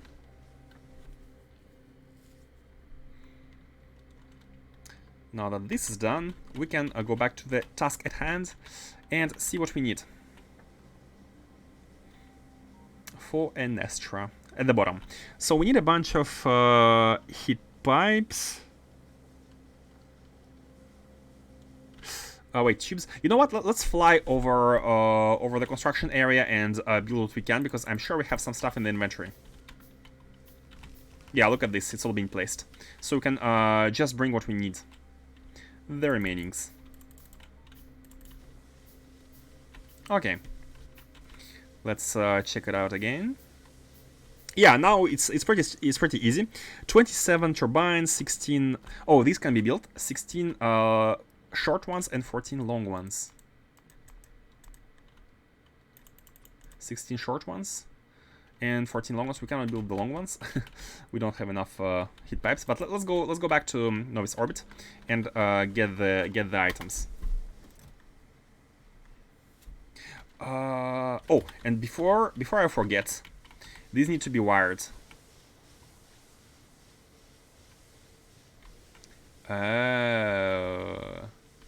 Oh, I haven't copied the correct one. They go 2x2. It's not exactly a problem, but this is the one which needs to be at the bottom. We're adding the bottom one from the top one, like this. We're adding this one. Like that, yeah.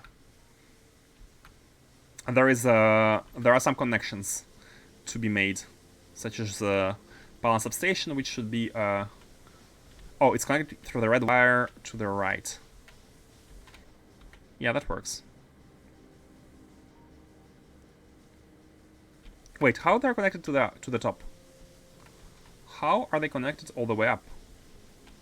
Oh, here. Huh? This wire haven't been taken into account after copy pasting. I've copied these two onto these two. Oh, we needed 3 of. Oh my god. This is what we need to copy for the wires. 1, 2, and 3. And we are doing the same. Let me not make any mistakes. They go by 2. So if we do 1, 2, 3, the third one is matching the first one, like this. Yeah. Okay, now the wires have been added. Yeah, now the wires are added to all of these. So now this is correct. And we can see what we are missing. A bunch of stuff. Let's clean this up. Place from the inventory again, what we can. Okay.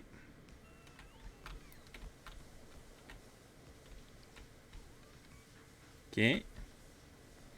And finally, why is there this one? Oh, that's looks like a mistake.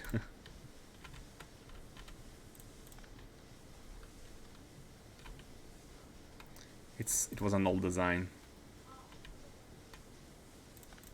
Ooh, almost took the reactor. Okay, and let's go back. So now it should be pretty straightforward. Yeah.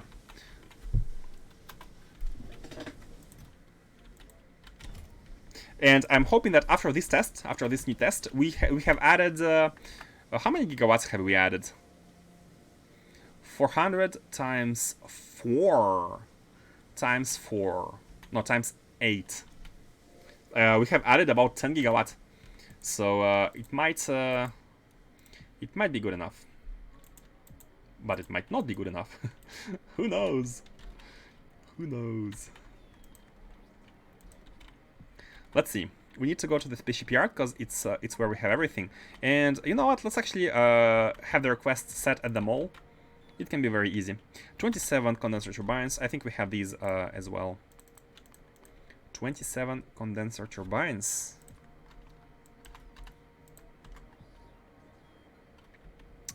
Oh, 14 undergrounds. 9, 8. 9, 8, 6. Yeah, basically, these can be built. 14.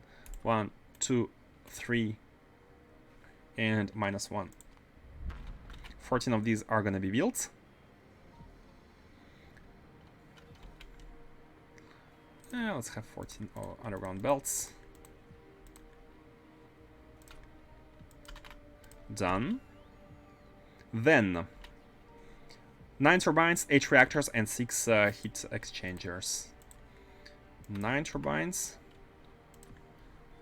8 reactors.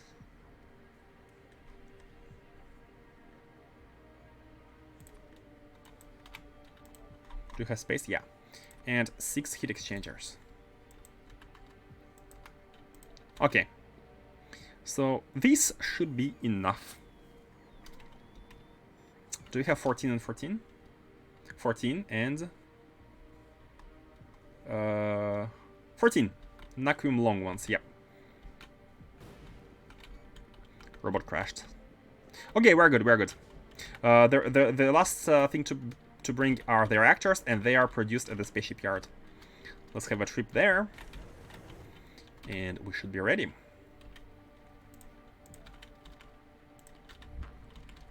Oh no, we do need requests. Okay. Give me. Okay, good. We have everything now. And let's go back. Man, I do wish it's gonna. I do wish it is enough. But that's the idea is correct. We need either more steam tanks with more buffer, bigger battery, or we need more reactors and more power production, like backup power production. So that basically it's not exactly a backup power production.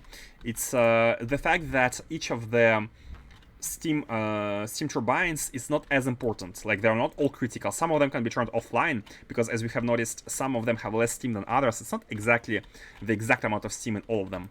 So we have a little bit more of a leeway, and also the pressure on each steam turbine is lesser since we're not using 100% of the production, but like 80%, right? So all in all these factors make it so that the problem might be fixed. But knowing whether it's fixed or not is gonna cost us again a lot of antimatter. But it's okay. I think we have a full chest of antimatter. I think it's produced here. This is the factory produced antimatter, and yeah, indeed we have a it's not full. It's not full for some reason. But we do have trains full of antimatter as well, so these are ready to come in and deliver it where necessary. That's no problem. Why these are not full?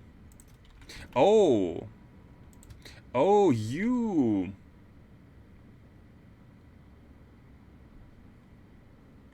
You are blocking the way for the canisters, and we are lacking the canisters. We are lacking canisters. Oh no, we don't like canisters. What are we? Hold on. No, the antimatter itself is not being produced because of the cooling. Because of the cooling. Cryo. It's like go all the way. Yeah, we need cryo. We need cryo slash. We don't have cryo slash here. Why is that so?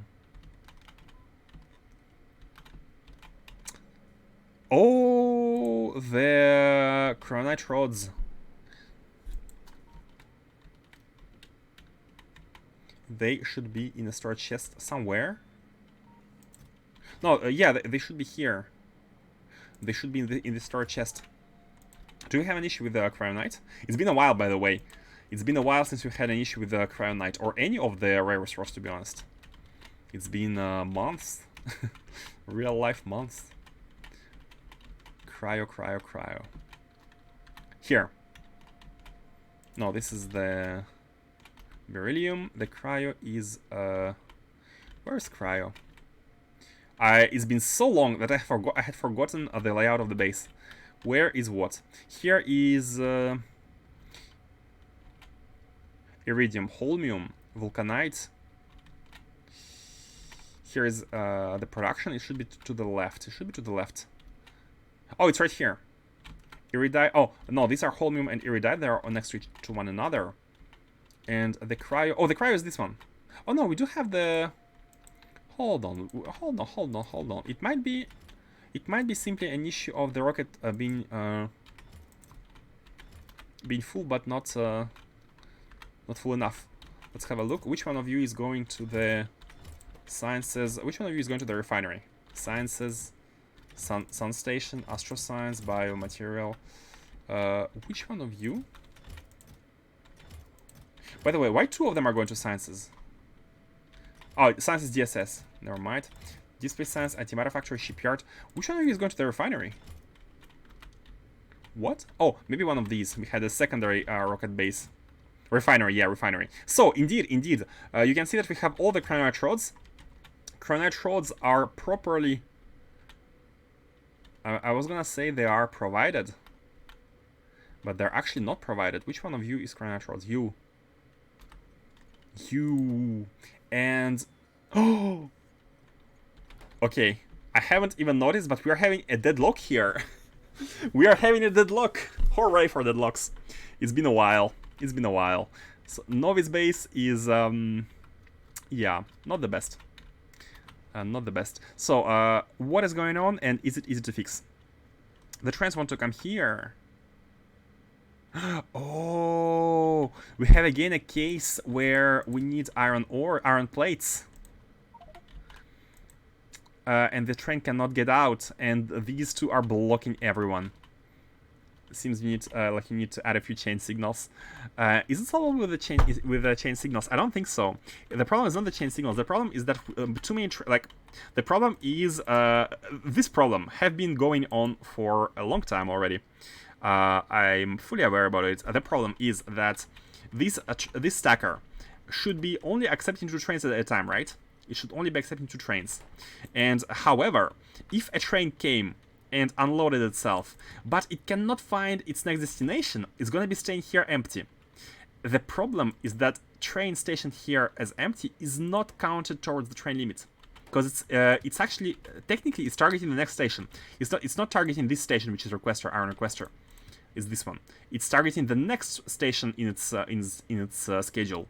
But it's not counted, and we are expecting 2 trains to come, which are these 2, and they are not. They are here, but they are blocking everyone else because this is designed to only have L set to 2 and not 3. And the reason why it cannot leave is because we don't have any iron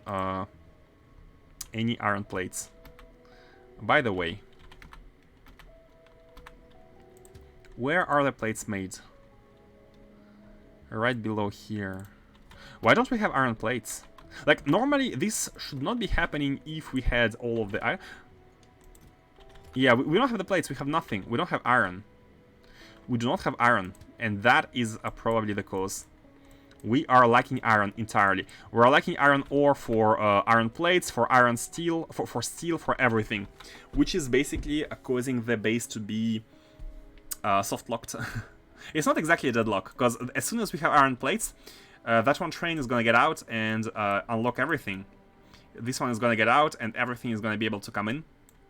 So this base, like the logic here is flowed in a way that if, as you can see, if any of the requesters is not providing enough, if any of the providers, sorry, is not providing enough, then we can have these kind of situations. Seems like a recurring problem throughout the entire playthrough. Exactly, it is a recurring one, and you know why I'm not fixing it is because we have freaking 1,200 stations to fix. It is a recurring problem, but it is also recurring because we are always needing more resources, right? So basically, that's a signal: expand your iron ores, expand your mines. It's a signal to get more resources, basically, which is like I don't have like 1 million mines mined, right?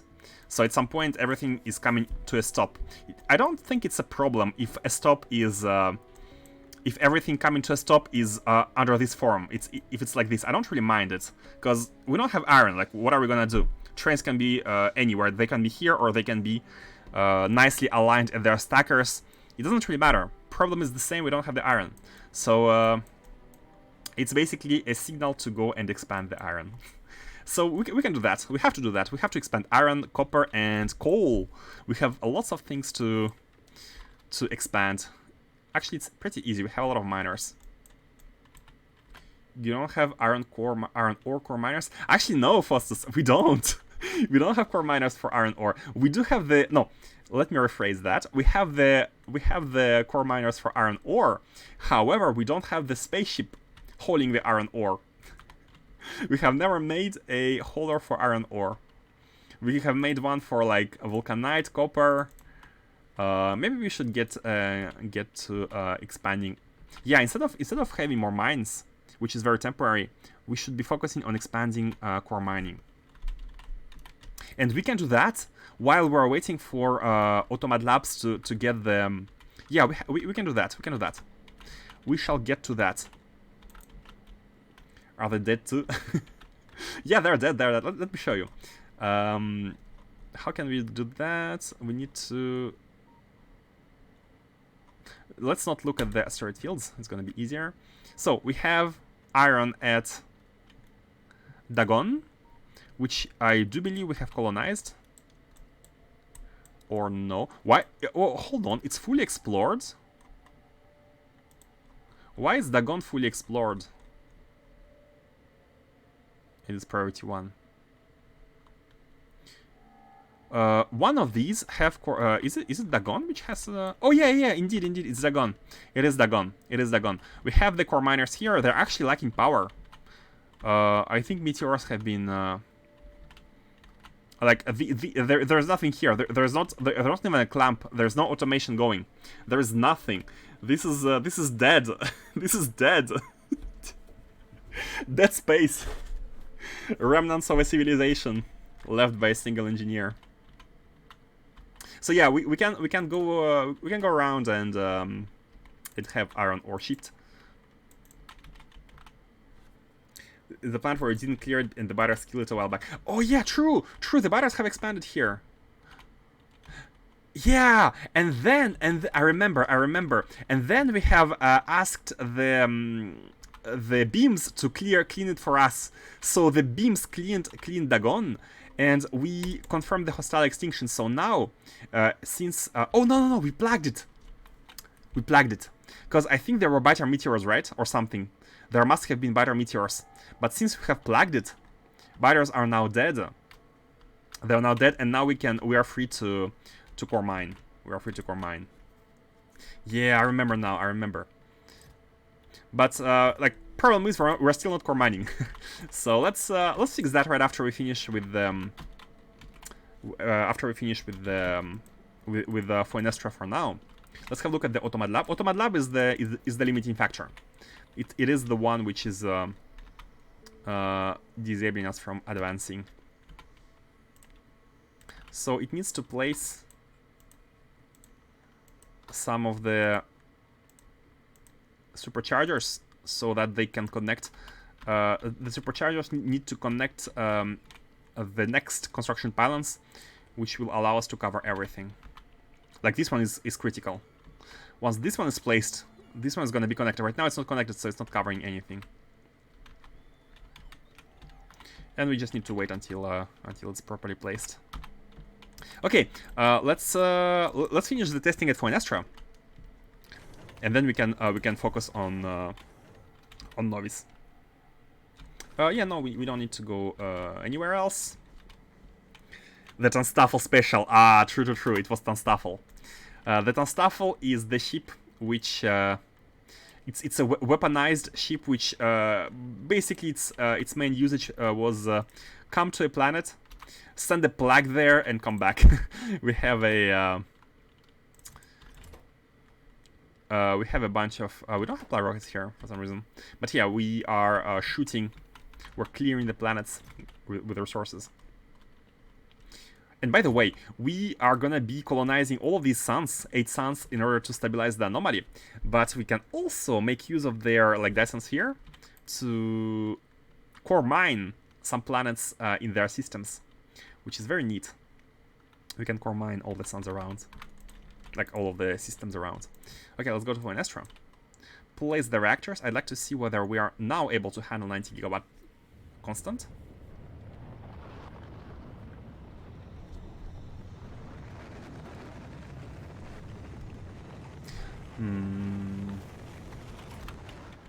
You know what? Let's make it a rule.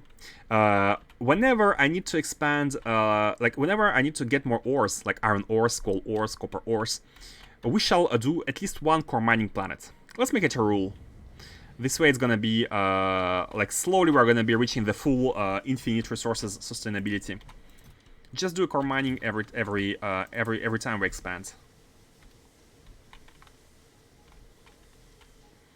Oh hey, Mr. Message Black Shadow, how did you place the core miners? Yeah, it's a 0.5. Problem is, the playthrough has started on January. It was 0.5, the latest version, and 0.6 came out June or July, I think. And it's a revamp of lots of things, and I thought that it would be easier to just go with do another playthrough in the future and not bother with changing the whole base here, because I like to experience the new progression curve.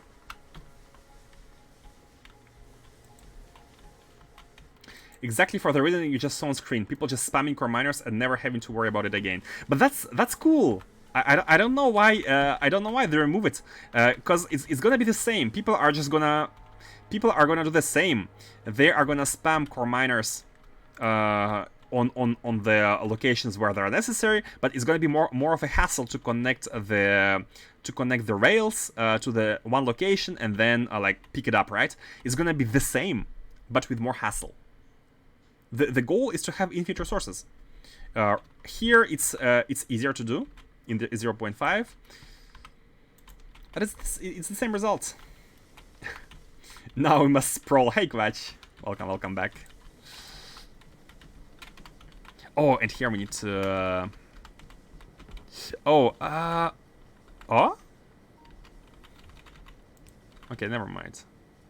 I think I'm gonna just do it with these.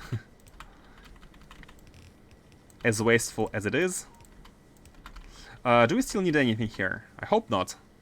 One entity missing material, where? Okay, you know what? Bam.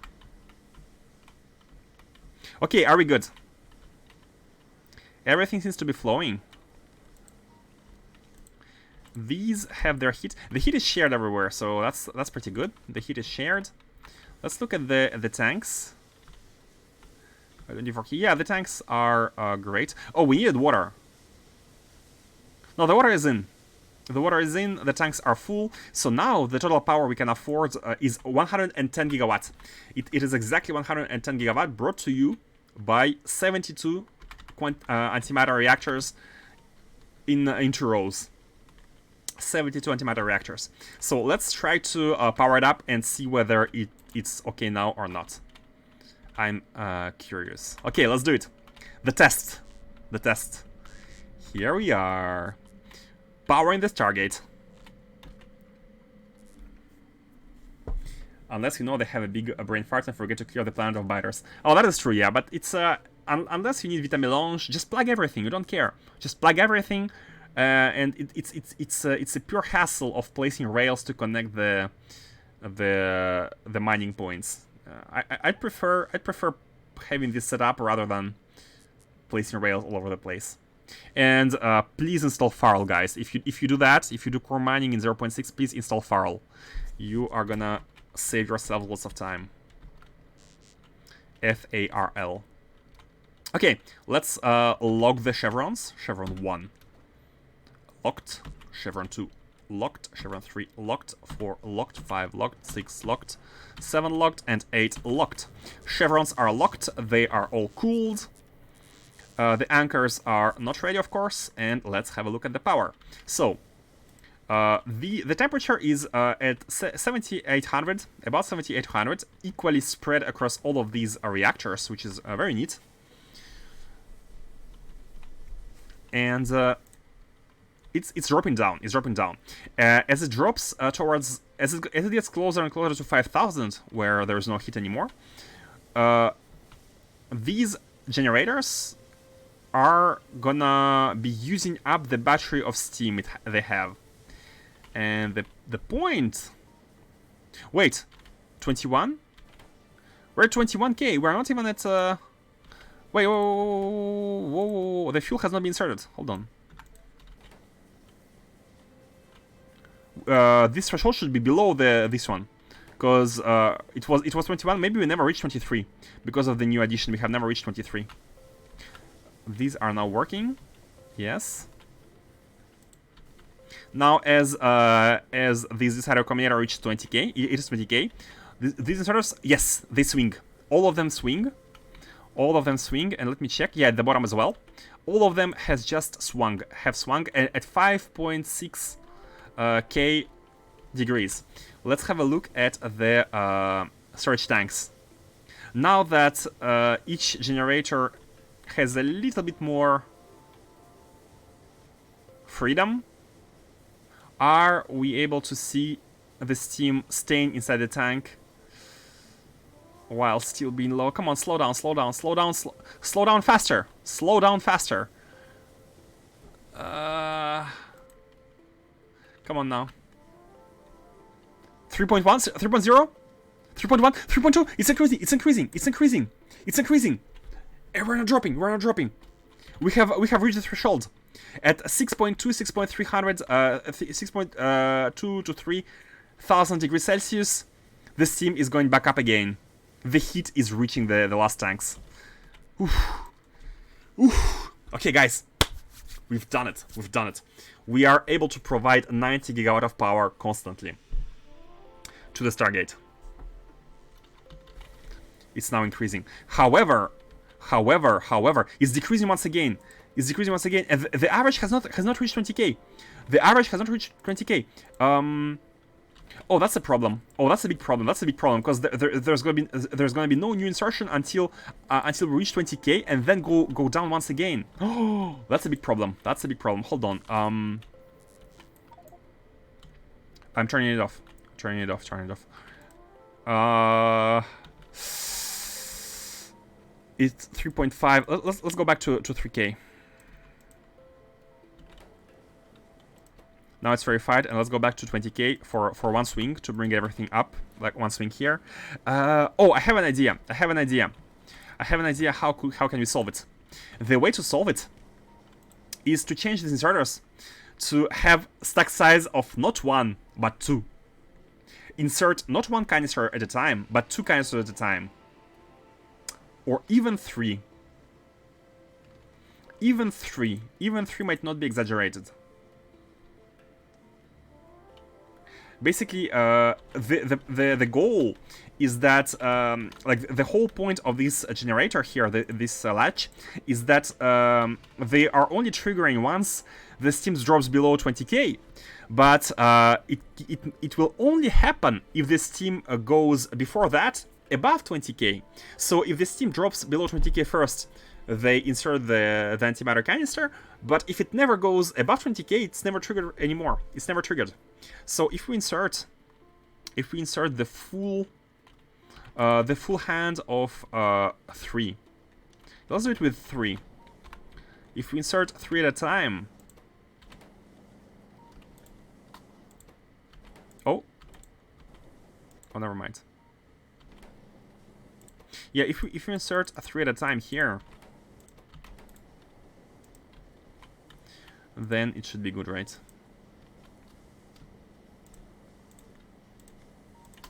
3 at a time, let's test it. Man, this is hard to get right. So many gotchas, but that's a space exploration for you. Let's make enough buffer to hopefully reach the 20k steam on average.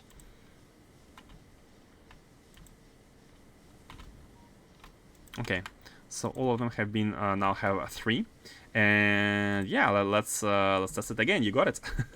You know the drill. Let's test it again. You still need to set up logistics to get more ores, but not we need to get bigger save files because we need to explore and colonize more planets. Wait, we still wait, no, wait. Hold on, let me in 0.6 is it, do you get more raw fragments from a planet if you cover it all with the miners, like on every single patch, as opposed to doing this in 0.5? Do you get more ores? I guess it depends on how many miners you place, right? But in average per planet, do you get more core miners, like core fragments? Oops, sorry, or less? Because I don't feel like 1 planet of core mining is enough. Okay, we are at 7.7. We are dropping, of course. The steam is the steam is 21k. The steam is 21k, but we should be going up. We should be going up. It's 21k. As soon as we are below 20k, because right now the heat is plentiful. The heat is plentiful.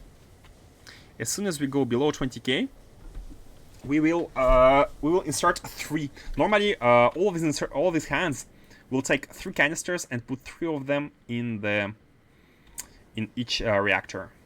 We're still at 21k because steam is high enough, and once it reaches, I think it what it was, I think it was 5.5, right, or 5.6k.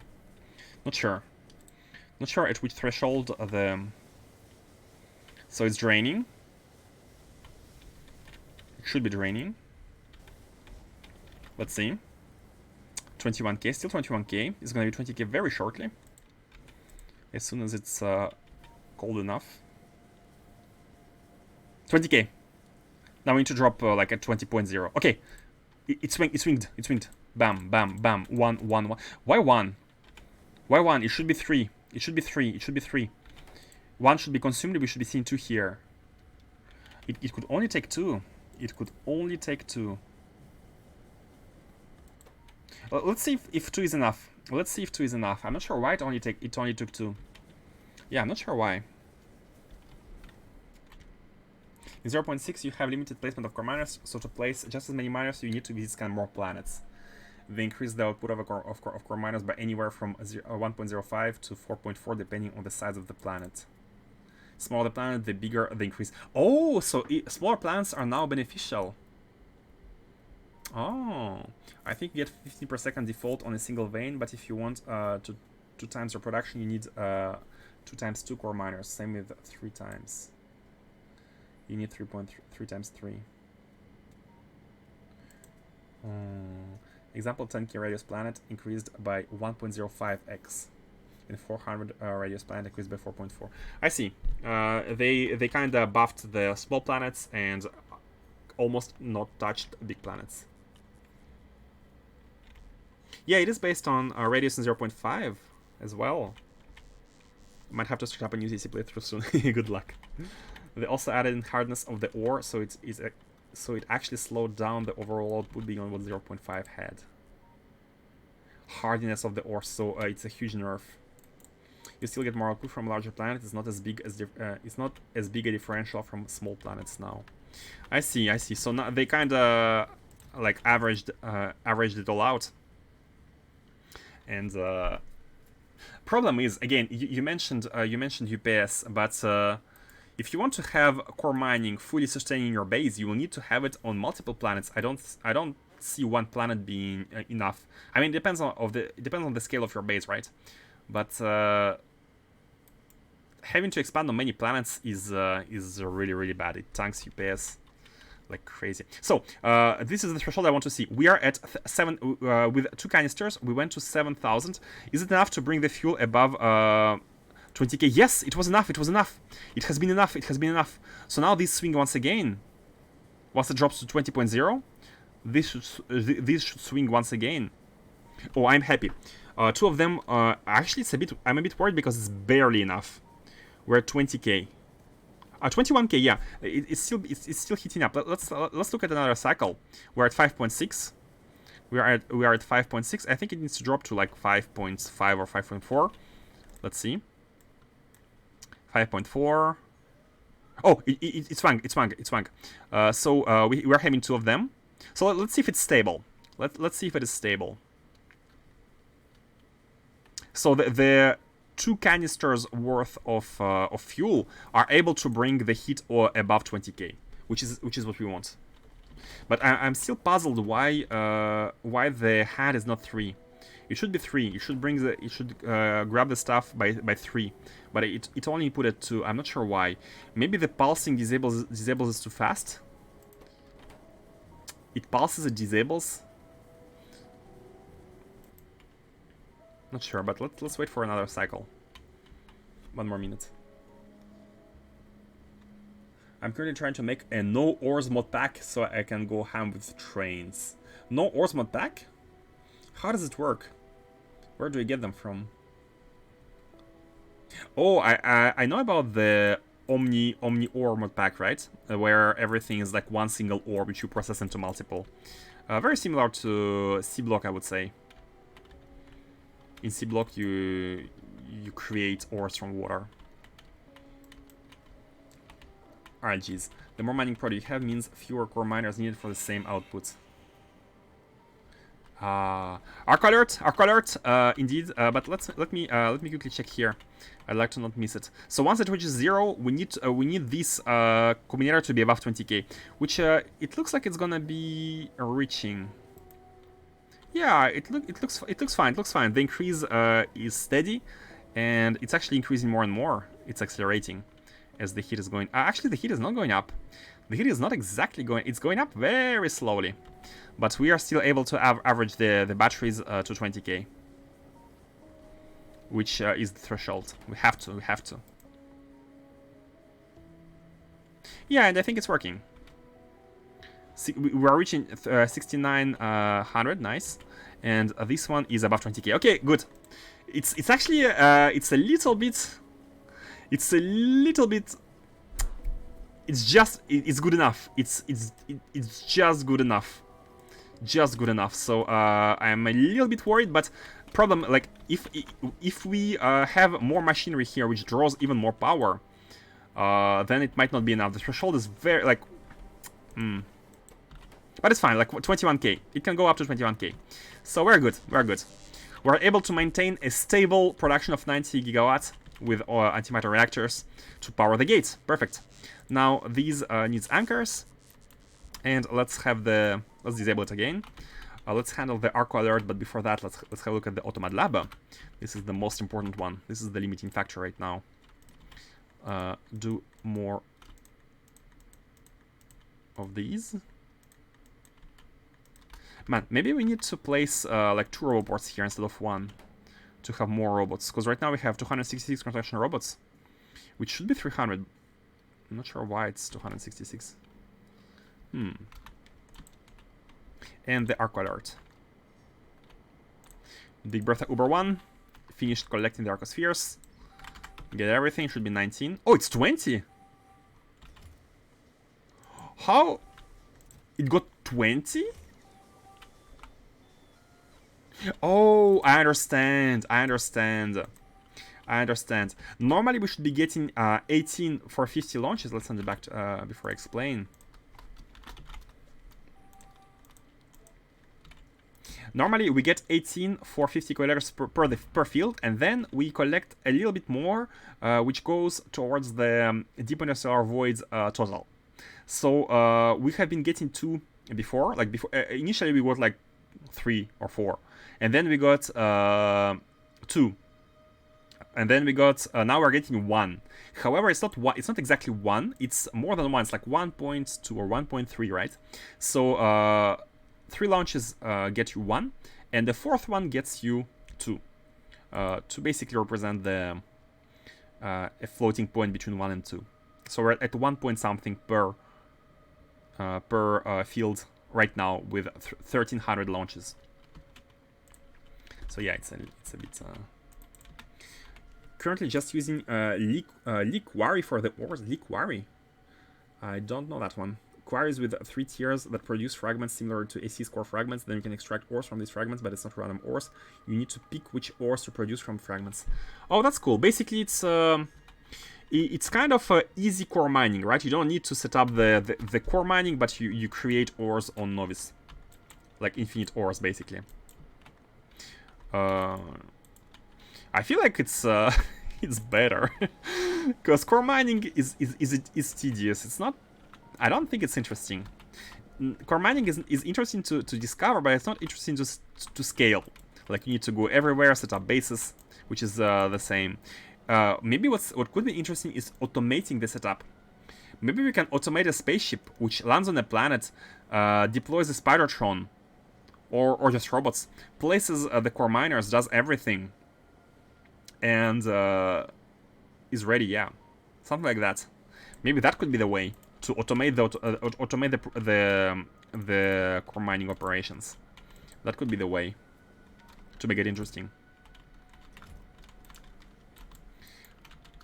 Okay, we are done here. We are done at Novice, at Fuenestra. We are now 2 out of 3 goals. 2 out of 3 goals are achieved. We need to place the anomalies at the suns, and in the meanwhile, we have to do some. We have to do some work at Novice. So let's go ahead and increase the ores. Should we fix the core mining first? Let's do that. Yeah, let's do the core mining first. Of iron. Let's fix the planet. Where is it, by the way? Dagon. It's the orbit of Atengam. Oh, it's in our solar system. Atengam is one of our planets. I almost remember them now. Yeah, Kalius. I mostly just want to massively scale train cells, so I enjoy the simplicity. Makes sense, makes sense. You are basically shifting the difficulty from mining resources to more logistics. Or like the mega base style, which I completely respect. Let's store all of the space stuff here. Let's get some last. Oh no. Some last logistics. Put so that we can have enough like beacons and whatnot. By the way, we don't have beacons. We don't have beacons. We don't have the level 3 beacons. Why no? Hold on. Let's deposit these. Where are they made? What are we lacking here? I'm guessing it's gonna be iron. Like we're gonna go up the production chain, and it's gonna be iron. Okay.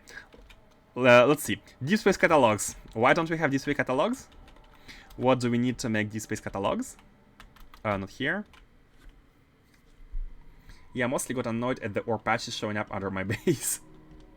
Yeah, if you want to go with like hexagons or like with the tile city blocks and whatnot, having to mine up ores could be a hassle.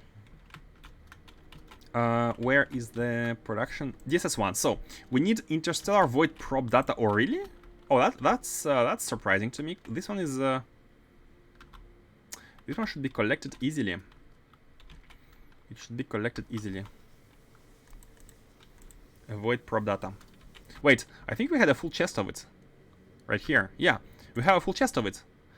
So it's a delivery issue. We have one train, which is stationed at the DSS here. It's stationed here. It has the data inside. It cannot find the requester.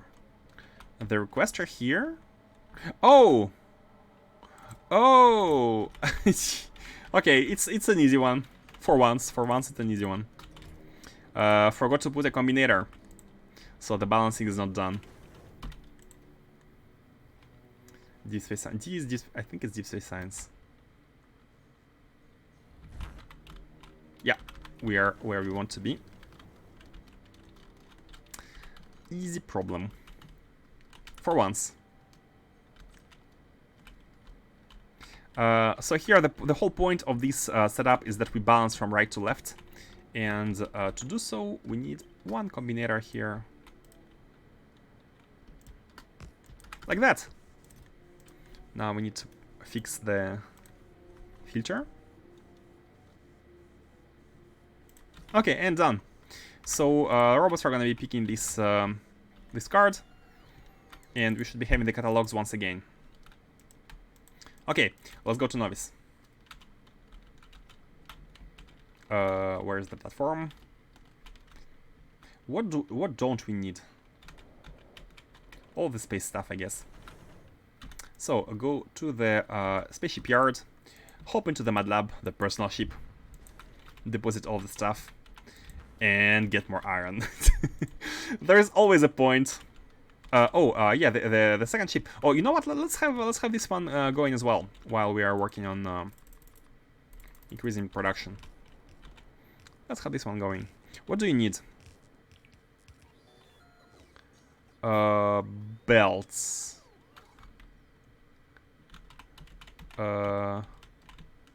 Most of things are here, right?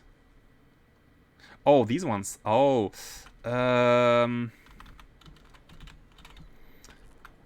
it's fine. At least the ship is not blinking anymore.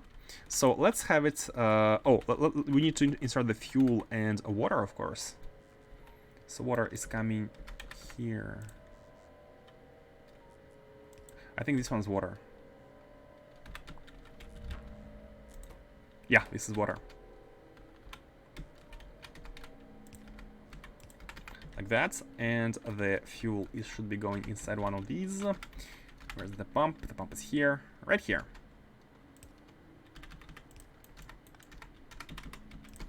Okay, the fuel is going in. Once it's done, we can send it back. Here is just fixing the blinking stuff. It's not exactly a big deal, but we can do it for the cleanup purposes. There's one thing blinking here as well. So what was that? Oh, the chest, right? Yeah, the 2x2 active provider. Okay, placed. Now the ship is ready. Now the ship is ready. Let's get some of the. I think we have like the belts undergrounds. You can hear. Must be having them. Yeah, we have the undergrounds. I do have the belts. We might not have the belts. Have everything but the belts. Ugh. That's fine. And let's have a small storage chest here. It's very random, but that's just to enable the construction of the chargers here. These ones, train chargers. They have been delivered. All we need to do is to put them in a chest so they are brought where necessary. Left and... oh no, here is good. Here is good. These just need belts.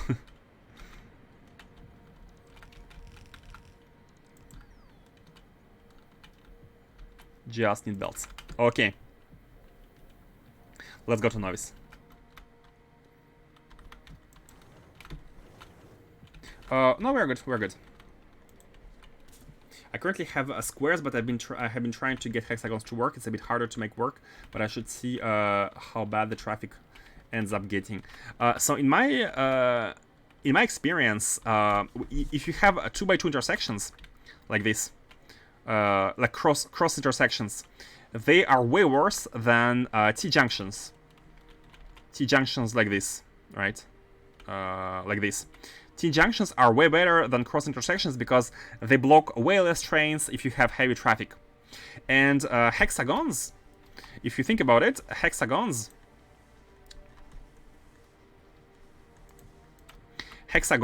are only having T-junctions between themselves. There is never 4 roads which intersect. There's only 3 at a time, which is by default making it better than squares if you have heavy traffic. Then you can have as many rails between hexagons as you want. And the best part, I think, where the real efficiency will come in, is to properly plan out your base in order to have like ore processing. For example, on the very left, you can have the ore processing. Then next step, like next vertical space, you would use to make all the items you can from the ores, like plates and stuff, and then everything like organized stuff, so that, for example, ore trains don't get on the rail tracks where like intermediate products trains are circulating, right? Ore trains should be on their own dedicated stuff, which goes outside of the base or something. In your case, you don't have ores, but planning out carefully where your your city blocks are located is actually it can be a big improvement if you make it so that the trains which deliver stuff between the blocks don't use unnecessary, like they don't, like there is not a segment which is heavy under heavy traffic, right? Diagonals are worse on the UPS for trains though. That is true. That is true. There is UPS concerns, but UPS concerns are a megabase problem since forever.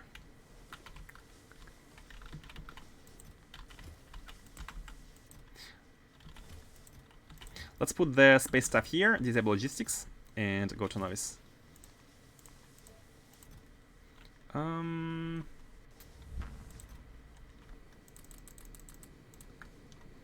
pum pum pum. Disable. Drop these. Why do we always have scrap? Whatever happens, we have scrap. Hey, guys. You know what? Revan is not here. You know what that means? It's been a while. Oh, we cannot place... Let's anchor. Some people don't like me shooting stuff. But...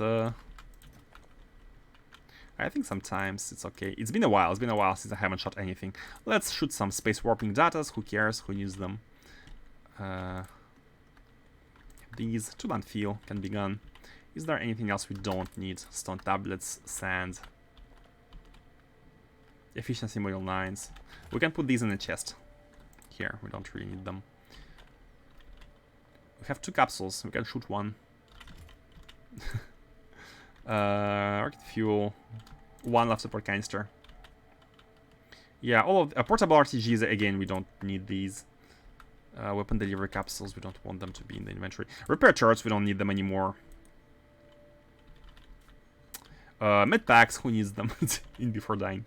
Oh, iron engines, these are needed to save ships sometimes. 4 of these. Clean up the inventory, you know? Yeah, something like this. Look at all this space. It's been a while. Oh, okay. Water ice, I want to shoot it.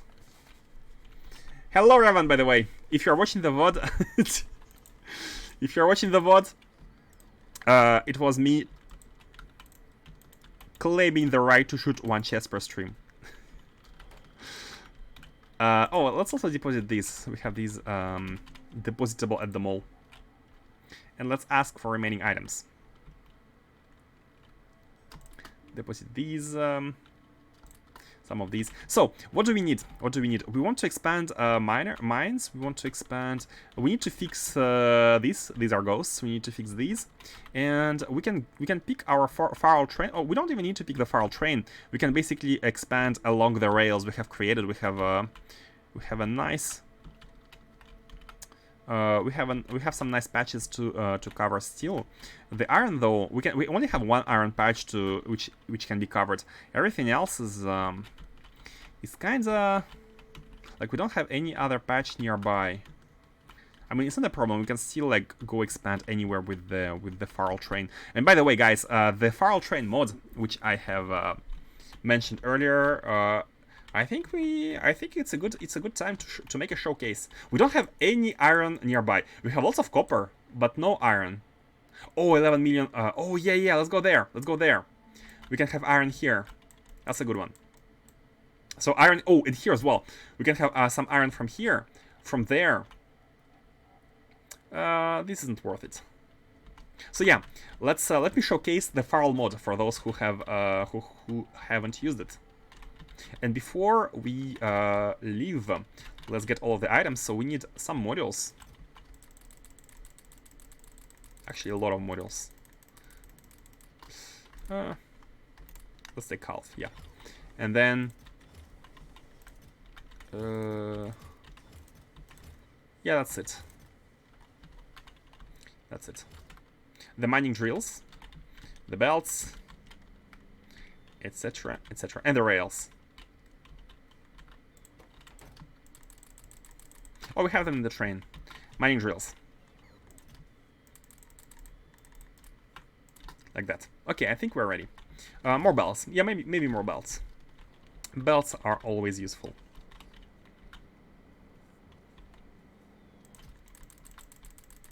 Okay, now, feral mod.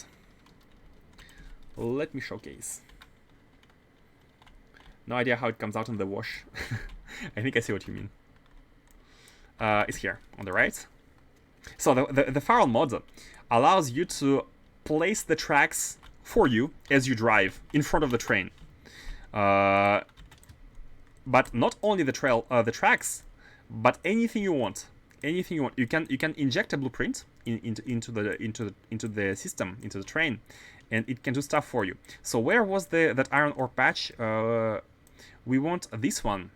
We want this one, and there was a third one. Oh, this one. Okay, Let's first of all, let's come here. Let's come here and let me show you how Farl works. I think we have everything. It's automated. Yeah, we have these. We have landfill. We could have gotten rid of this, the stone and stuff. You know what? Let me actually get it and transform it into landfill, so that we can get rid of it. Now, Farl, as you can see, there is a menu now. You need to go to the options and place the blueprints for it. I think we have two in the, yeah, we have two blueprints in the inventory which I have made. As you can see, one of them is like vertical rails, one of them is diagonal rails. You need these. You can generate them and modify them. And I think you need to do it like that. Read set blueprint to diagonal, and read set blueprint for straight. Yep. And if you have two messages, it means the blueprints are correct. In this case, we are only placing rails, signals, and pylons from SE, which is custom. There is this patch as well, but let's do the Farl first. I'm gonna demonstrate Farl first. I had distraction of things more than he does, you know. Really? You do as well? But you have been silent most of the time. Have you been suffering in silence, watching me destroy stuff? Oh my god, I'm sorry. I had no idea.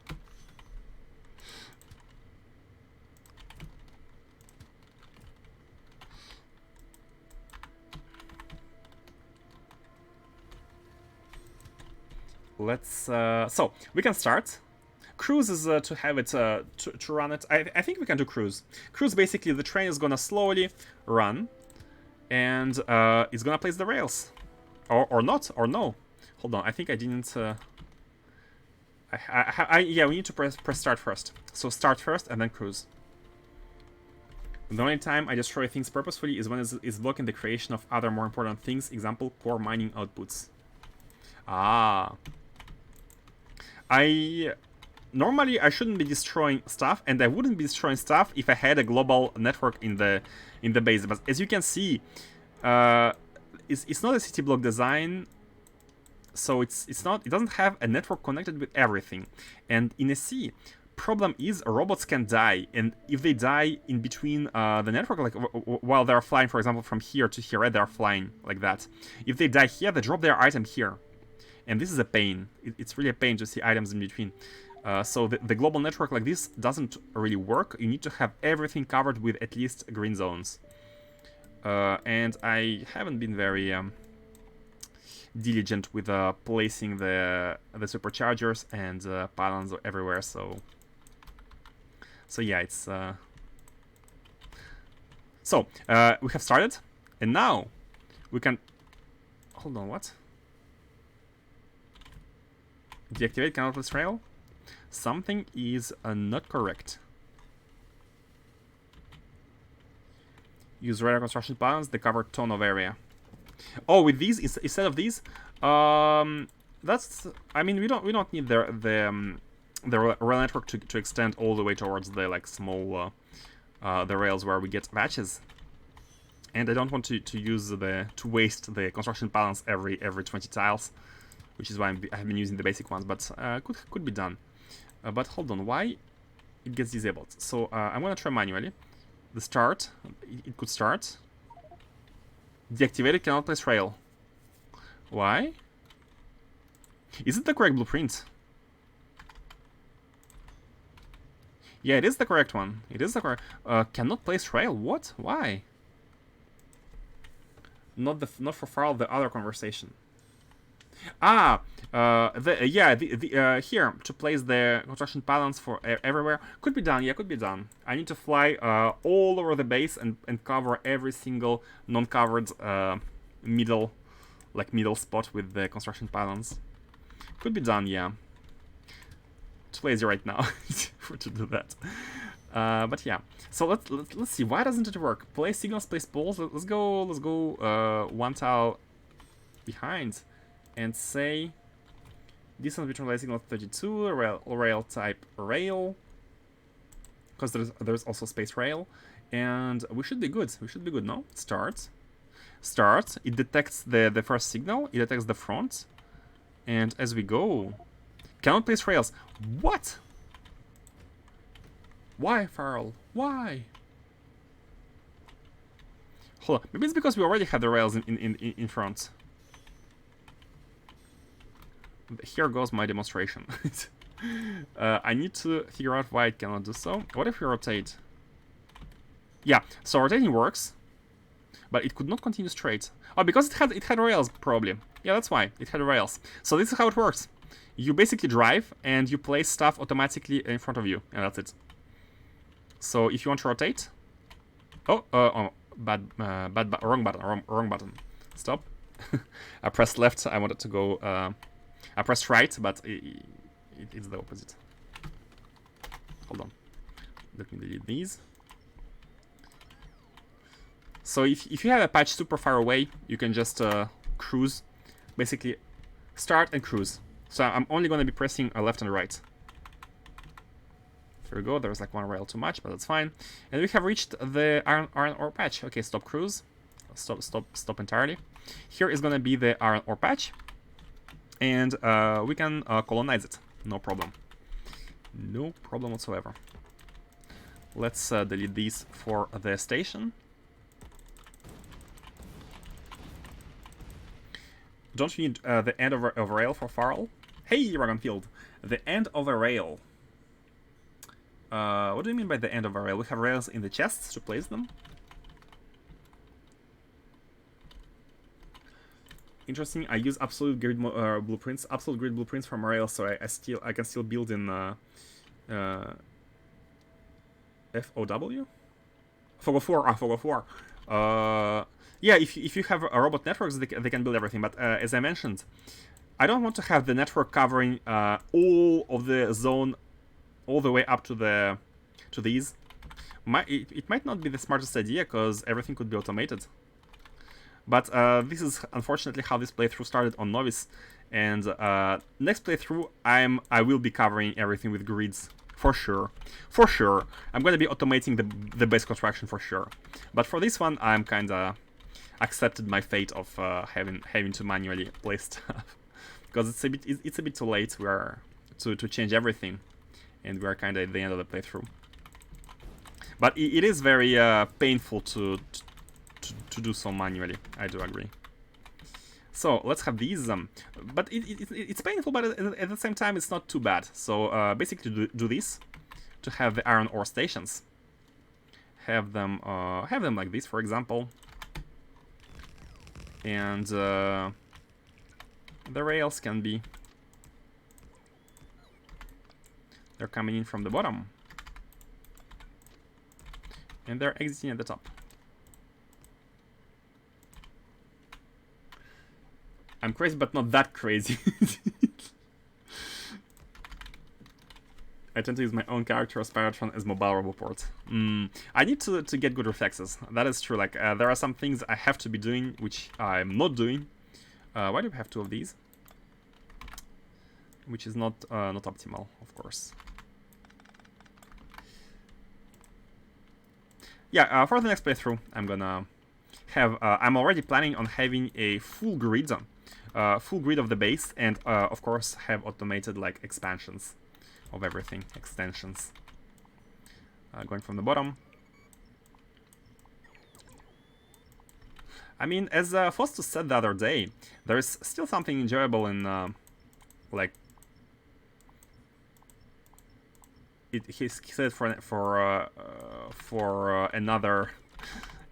something else, but it yeah, Faustus was clearing biters, and it changes the pace, right, from your regular like thinking of what should be done.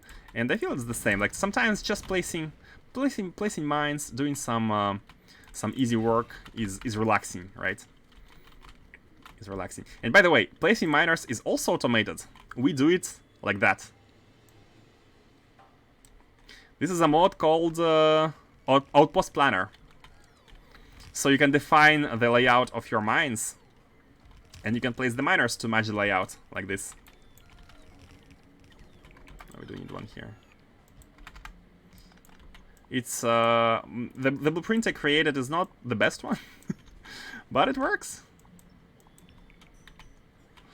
Automate the placement of the miners. And the idea is to quickly cover many patches at once. So because they're spaced like that, they're gonna repeat the patch slower. And if we cover more at once, like we don't need speed. We just need to be able to eat the whole patch. And if it takes time, it's fine. We just need more of them. Which is why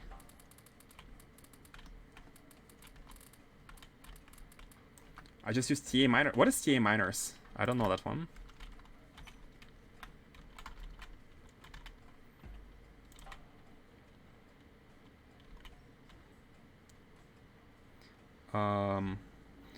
How? Oh, yeah, one here covering the top one, and then one here covering these, and then yeah, we will need 4. One here for these, and one here for these. Yeah, perfect. Everything is covered. The day is rising. Okay, and we get the ores. Now, hold on. Do I have the decomposition of the ores?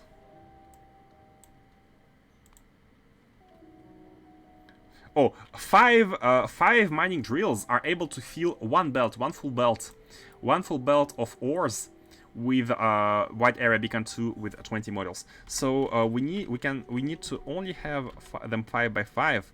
So here is 5, here is 5 as well. Cool.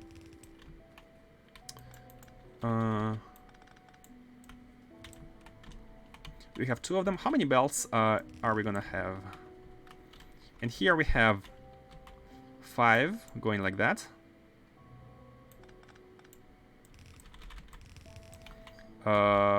Here we can split them.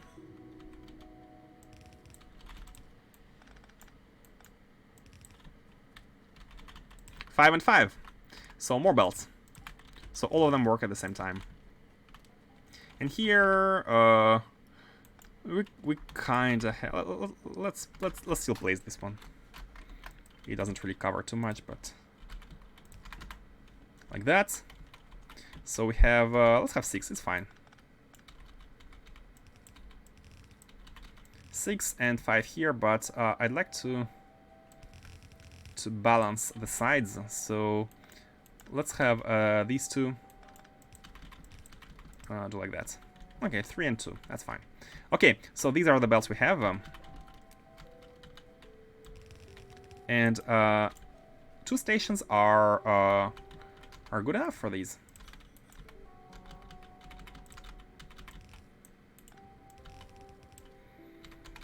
Oh, forgot one.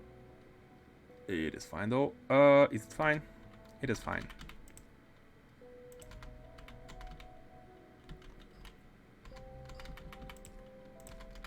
Ah, it's fine. I'll just put it like that. Bam. Yeah, some menial labor. I just have a giant miner grid that I put together in scenario editor. Ah. Oh, that's convenient as well. That's convenient. That's convenient. Like, have I think I can just do this. Yeah. Oh, you know what? I like your idea. I like your idea. Go in scenario editor, make a mega patch, have a super grid, and oh, I'm gonna steal your idea. I like it. I like it a lot. I like it a lot. And so you don't need to place everything here by hand anymore. Oh my god. That's a good one.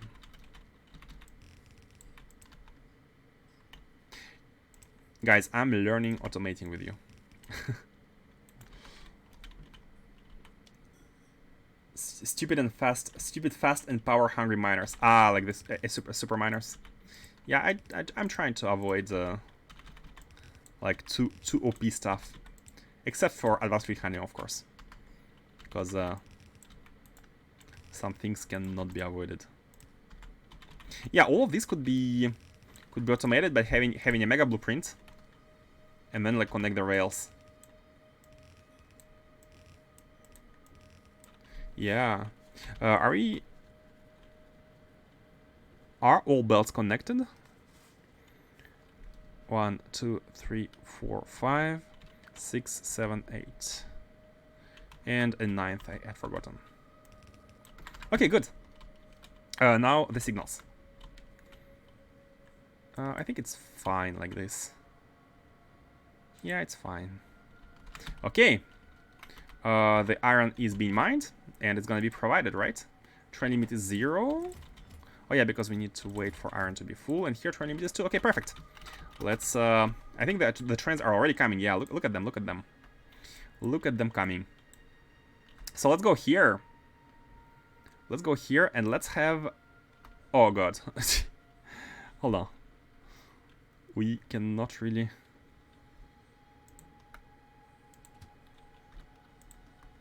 Wait. Ah! Nah! Oh my god. I was not able to disable it.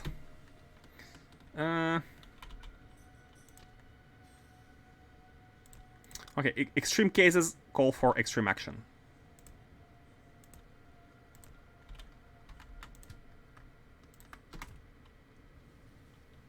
Okay. Okay. Remove some rails. Now we need to go here and then continue straight. Like that. Let's remove these. And, oh, while we're here, there were some ghosts to place. These. Okay, good. So now the trains should be able to pick up the ores. Oh, power? How did I miss that?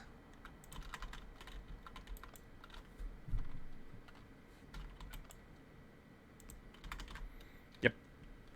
Now the trains are going to be able to pick these ores up. And by the way, there are too many balance there. By the way, this is all full. It's all full. So we don't have iron ore issues, do we? So you mine into warehouse. Oh, the 2000%. Oh my god. You mine into warehouses. So, it sounds cool. Isn't that because you mine out the patch faster? What's the deal about that? Yeah, you don't need to cover the patches more, anyways, right? So, hey, Quicksilver SC, can you explain how signals work? You mean the signals at the stations? These are pretty simple. It's a provider station of iron ore, and we are basically dividing how much ores we have in the chests by a variable m, which is set to be 4k, which is how much ore a train can handle. So this division gets us how many trains are able to handle all of this ore, to limit the amount of trains that can come here. Not to limit, but to decide how many trains, like to maximum amount of trains that can come here. And then we have these 3 combinators, which basically check whether this amount of trains, which is L, if it's below the T is a cap. T represents how many trains we can afford. And in this case, we only have place for 2. So T is set to 2. 1 train here and 1 train here. That's all. We don't want trains to be behind. So T is 2 is a cap set to 2. And if the limit calculated by the division of ores by the train size is less than T, then we just push it through and set it as train limit. Or if it's more than T, then we output L equals to 1 multiplied by T. Basically cap it at the maximum. 2 or more trains can come here at once if there's enough ores in the chests, and that's it. Pretty straightforward. Left side is 5 belts and right side is 3.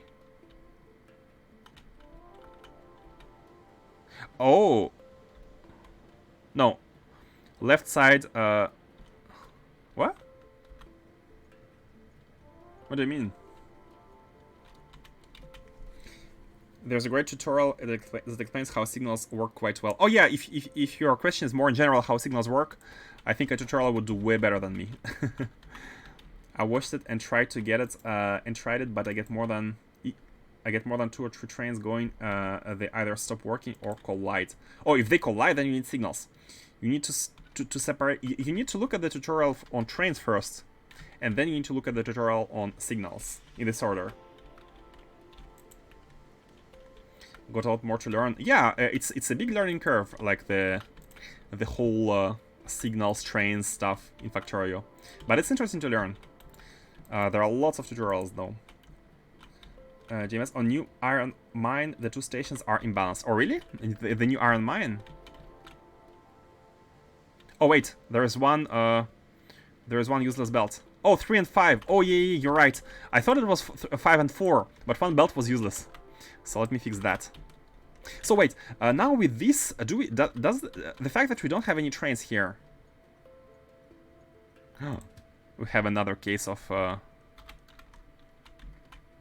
on, gonna fix it in a second, but there is one more thing to.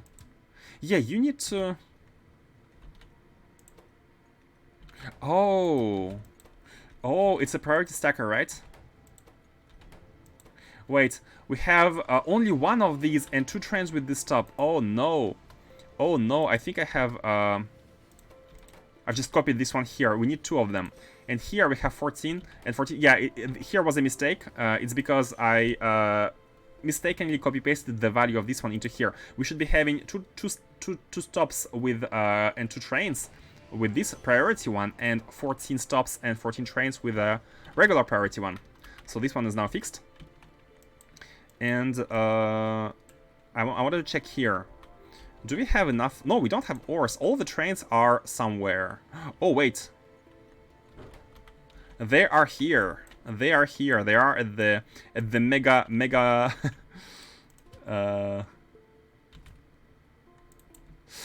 Actually, that impacts the trains as well. Like, they cannot continue.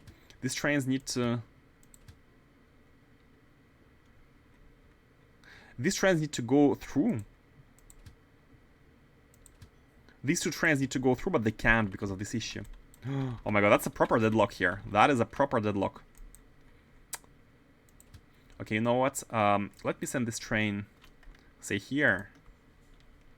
Just to unlock I should have done that before. Unlock everything and then send it to the...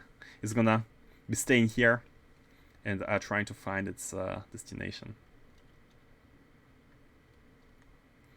So that it doesn't block everything. And now these should be properly unlocked. Oh wait, it's gonna be the same for the next one. It's gonna be the same. Hold on. I don't have enough space here. It's the same for the next one. It's the same for, cause... Wait, but this one... There are 3 trains now, but the limit is always 2. The limit is always 2. This is a mystery.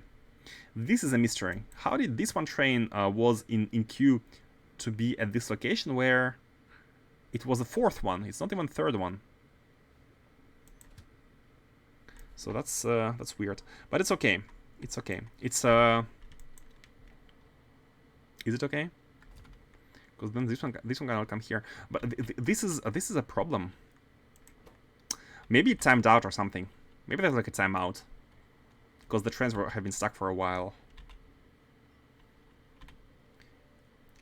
Is this mod highly mod? Yeah, it's very modded. It's one of the biggest overhaul mods in Factorio there is. So might be overly complicated. The base game is not as complicated. Don't worry. We need to get this one out as well. Oh, let's put it here. Let's put it here. Because the previous one left, it could actually find the plate now. The plates. We're now smelting stuff. And now it should all be unlocking. Yep. This train, as soon as it finds plates, it should leave. Let me check the smelting. Here is the new smelters, and all of the stackers here are empty. I mean, the trains are not here. They're trying to find ores. Maybe we need even more of them. Maybe we need more. Like we can add 4 more. Because the further the ore stations, the more trains we will need. Because we want them to be able to output ores here at the same time. That's fine for now. Maybe like we have a huge demand initially, but as time goes on, it's gonna be lower and lower. Oh, and by the way, oh yeah, first of all, fix the issue Faustus mentioned. From my understanding, an ability to explain trains use rail signals to separate tracks into blocks. Yes, and only one train is allowed to enter a block at once. Use rail chain signals to combine separated blocks for junctions and other splits. I think what you said is understandable for everyone who knows, but I think it could be still unclear for those who don't know. So maybe a visual tutorial would be better. But what Black Shadow said is absolutely correct.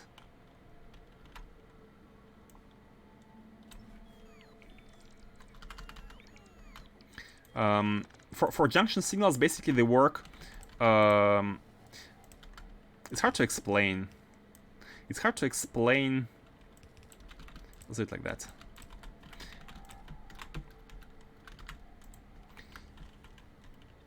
Yeah, you need to watch the tutorial. It's easier to explain. I'm not great at explaining things. Me neither. I feel like me neither.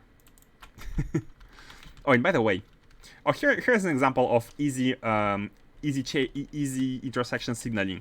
You want to have your signals at the exits, your normal rail signals at the exits of the intersection, like that.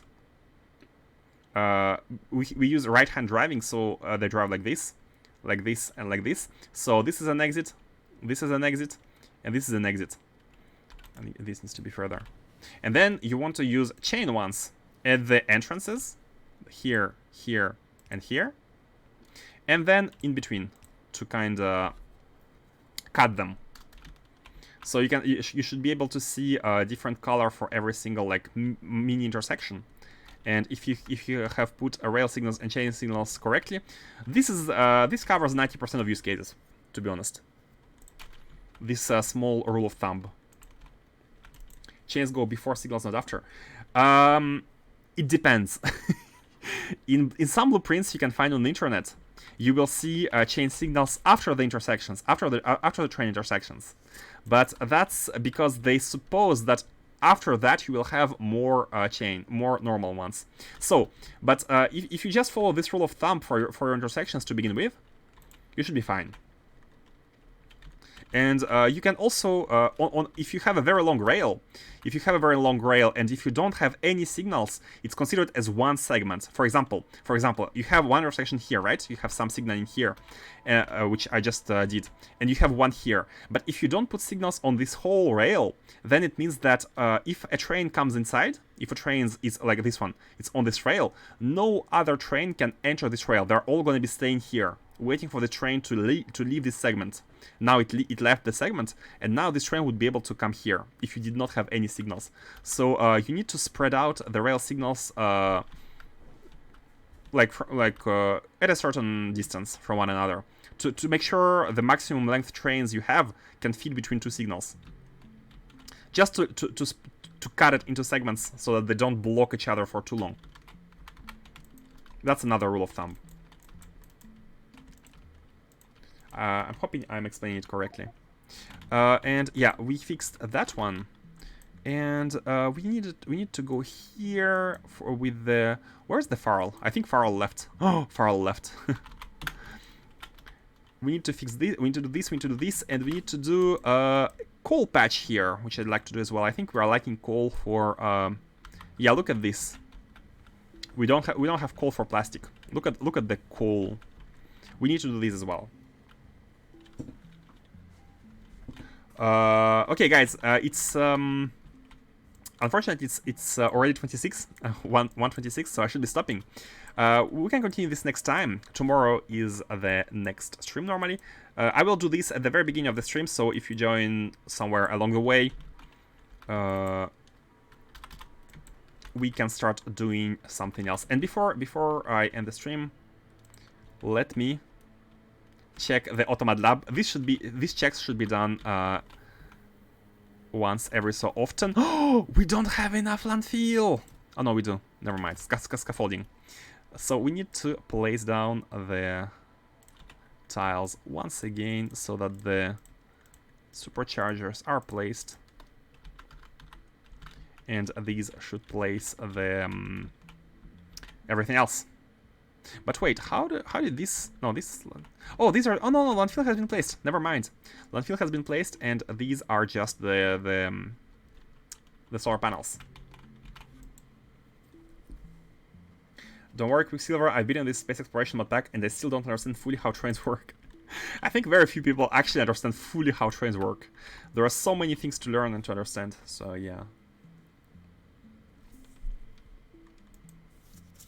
It's space exploration, not train exploration. Yeah, you're supposed to do rocket and spaceship logistics. Not, I mean, trains are always good. Like Factorio has one of the best, most interesting implementations of trains in any game ever.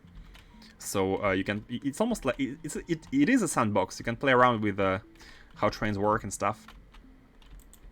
But yeah, I highly recommend you look into it, and it might be to your liking. You might be into trains at some point. So yeah, guys, I have to be stopping. Unfortunately, it's my time. Let me send you somewhere. Thank you all for watching. Thank you for coming, for chatting, for watching the playthrough. Hopefully, see you next time. Let's go to... Who is playing space exploration?